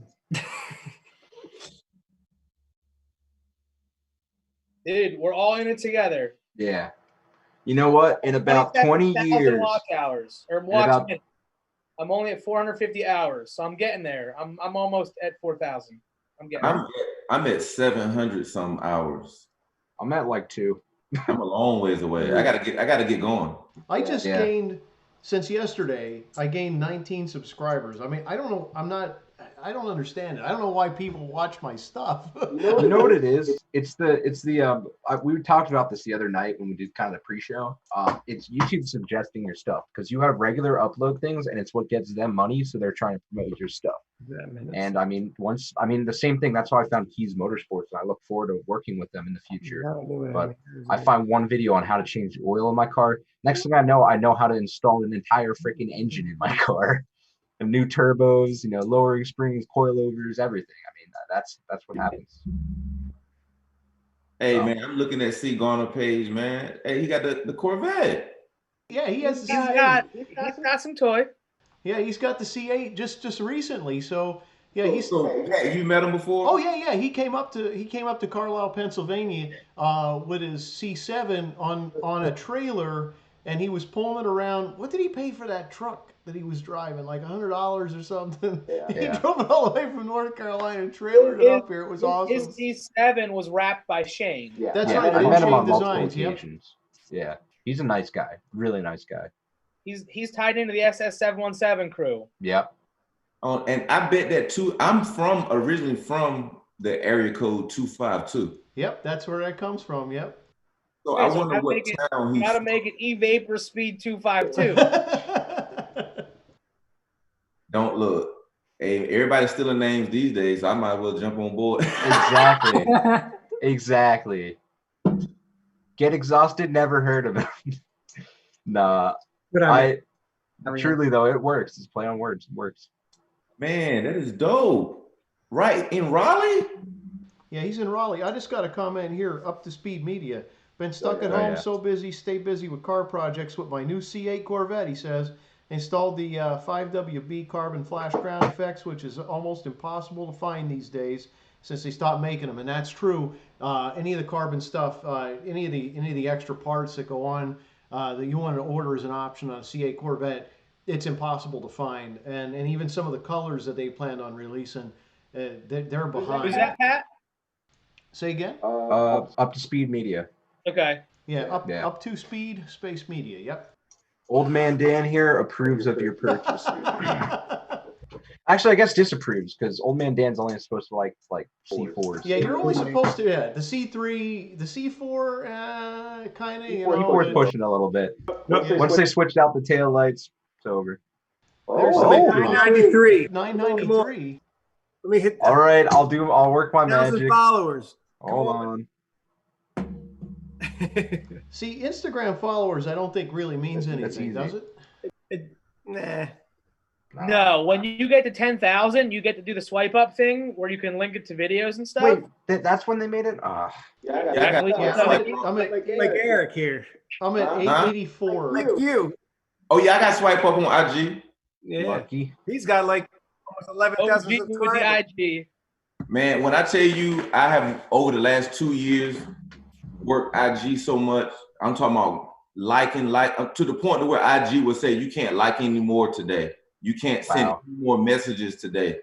Liking and commenting on people's pages and just doing all that every day. I'm talking about you can see how many pictures I posted on there. How many I posted. See, I just piggyback When it off of comes you to guys. YouTube, like Instagram does not. I mean, it's good to build an Instagram page, but when it comes to YouTube, it doesn't. It doesn't correlate. I don't say it matter. It doesn't matter, but it doesn't. I think it does. I think they work together really well because if you have a good Instagram following, like if I were to hit up, any of the big guys like the 717 group, I can just be like, yo, I got followers, so I'm more reputable, and that we get the ball rolling. I mean, I started talking to Nick with the, well, I guess he still has 2 Camaros, but he used to have 2 ZL1s. Started talking to him. I've talked to Jack with the Dirty Max. Baby Max on the way. Yep, Baby Max on the way. Jeff, you're a photographer, aren't you? I dabble. I'm not like Alex Spangler over here, but I take pictures. Yes. I got his stuff on my wall. I mean, if this green screen wasn't here. A lot of it is I've got my phone on me all the time, and that could do more than I could do with a manual SLR. The best camera is the one you have on you. It's sort of like the favoritism. But it's not just picking a camera. It goes back to my original statement of I just go places. So I kept in touch with Matt Beaver, and I was getting a buzz every time the new cars were delivered. So I was stuck at work when Mike and TJ had their vets delivered, but I saw the one that what's his face got, the Rob Ferretti car that he sold, and the other one who went to R8 or R3 Motorsports. And again, it's just like, hey Matt, can I come by and shoot? So am I a photographer? No. Am I an amateur ambulance chaser? Yes. I just don't like the favoritism. Like I've dealt with different photographers and they lean to posting pictures of the cars that have followers. Yeah. That's because they can tag them in it. Their brand. They tag them in it, but you pay these people to do photos and they're posting pictures of other.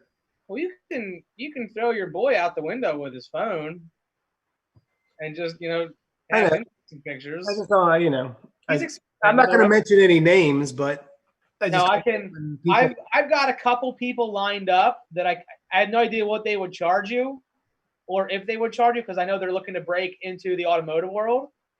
And they've done some car stuff. So I have no problem setting up an intro there. It's hard when you own a car that looks like it doesn't and it's not unique. I mean, I get photographers asking me all the time, can you come? I want to shoot your car. So yeah, because it builds their following. It's for their own good. But I'm saying I get photographers that are posting pictures of cars that aren't, they're not supercars. Yeah. Okay. And they get because they're getting paid for those. They're reposting them but I'm paying them. But they're sharing those pictures that they took of other vehicles, and they're not sharing mine. And they're not supercars.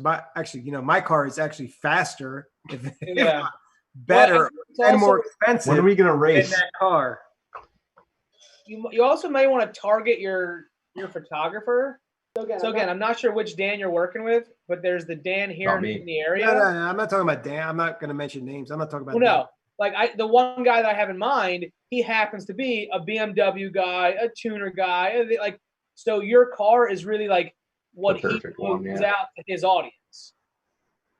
So it's not just saying, oh, here's a cool looking car, let me push that out to car guys. It's here's a BMW guy shooting BMWs for the BMW scene. And then that grows your followers too, because a lot of people that follow that guy are in it for the BMW. We have a guy who's posting pictures of a model make and BMWs, like, a 3 Series or Are you talking smack on my 3 Series? No, like no, less powerful cars. I'll validate you right now. It's got to be a valid concern because you expect like something, anything, just mention something. Service. Like you need something out of it. You should share. Like you have a BMW on your Instagram that is not as nice as I'm sorry, it's not as nice as mine. It's not. It's a lower grade. It's not a 5 Series, and they're not sharing my pictures, but they're sharing other pictures. It's a shame you're not up in my area because I know a lot of young photographers who are trying to get into it, and they will gladly shoot your cars for free. We've run up Pennsylvania before, so and they'll share, and they got a pretty decent following. Alex Spangler, he's a great guy, but he likes sharing street speed.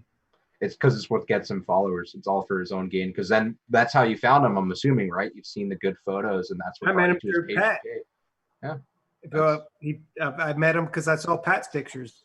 Yeah, he actually he asked if I would come up, and we took some sunset pictures up around Columbia, Pennsylvania, next to the bridge and all, and they were great. I mean, I even took some video of him shooting photos, and but I've been up with a few photographers, especially the last one that I did. He took this picture. It's a great picture. I mean, it's a great guy. I mean, this is what my buddy Andrew did for free. I mean, it's just who you know. Yeah. Honestly, the community up where I'm at, I really love it. Like we're tight. We all know each other. I help them fix their cars. They take pictures of mine. Well, okay, guys, we're 10 minutes shy of midnight. It's oh my gosh, yeah, we are. It's almost April the 12th. My dad's birthday today, April the 12th. So I got to make sure I give him a call. Happy birthday, Mr. Pat. Pat's dad has a cool story for another day. What's that? Your dad's got the cool war story and stuff, doesn't he? Or no, coal story. You and I were talking about a story somewhere along the lines. I just have one question. If we were to continue this, which is looking like everyone's enjoying it, could we maybe do like we bring in, because I got Beamer Vlogs in here and Pat's channel. He would like to join. Could we like maybe grab people in? They can ask questions live for like 5 minutes and boot them out in new person. Yeah. Or they can even stay. I don't know. That's something that I would think would be good because it's a little bit more engaging, and then you have people waiting in the queue. I think that's a great idea. Yep. All right. Well, thank you guys. I've enjoyed the exposure. Have a good night, everybody. Yeah. Thank you guys so much for the invites, and it's been great talking to you guys as always. And thank you for all of you. See you. Oh, I was saying, we'll see you, man. Hey, next time you look up in the sky, man, it might not be an airplane. It might be the spaceship, baby. I like that. And hey, thanks to all the viewers that followed along, or those that could actually be replaying this, because I believe I'm going to leave mine up for replay as well. And it's always great to see everybody here, especially in our quarantine conditions. We're all stuck at home, so at least we have an opportunity to chat, talk each other's ears off a little bit, and answer some questions. Yep, it was great, guys. Have a good night, everybody. All right. Good night. See you guys. Thanks for watching. Yep. That was an awkward point when we all leave and stop our videos. Can we end stream first? I'll just swap between different backgrounds. I had to end my stream, so the world is going to watch me like putzing around with my computer as I then go to end stream. Yeah. I tried setting up my monitor to have a second display.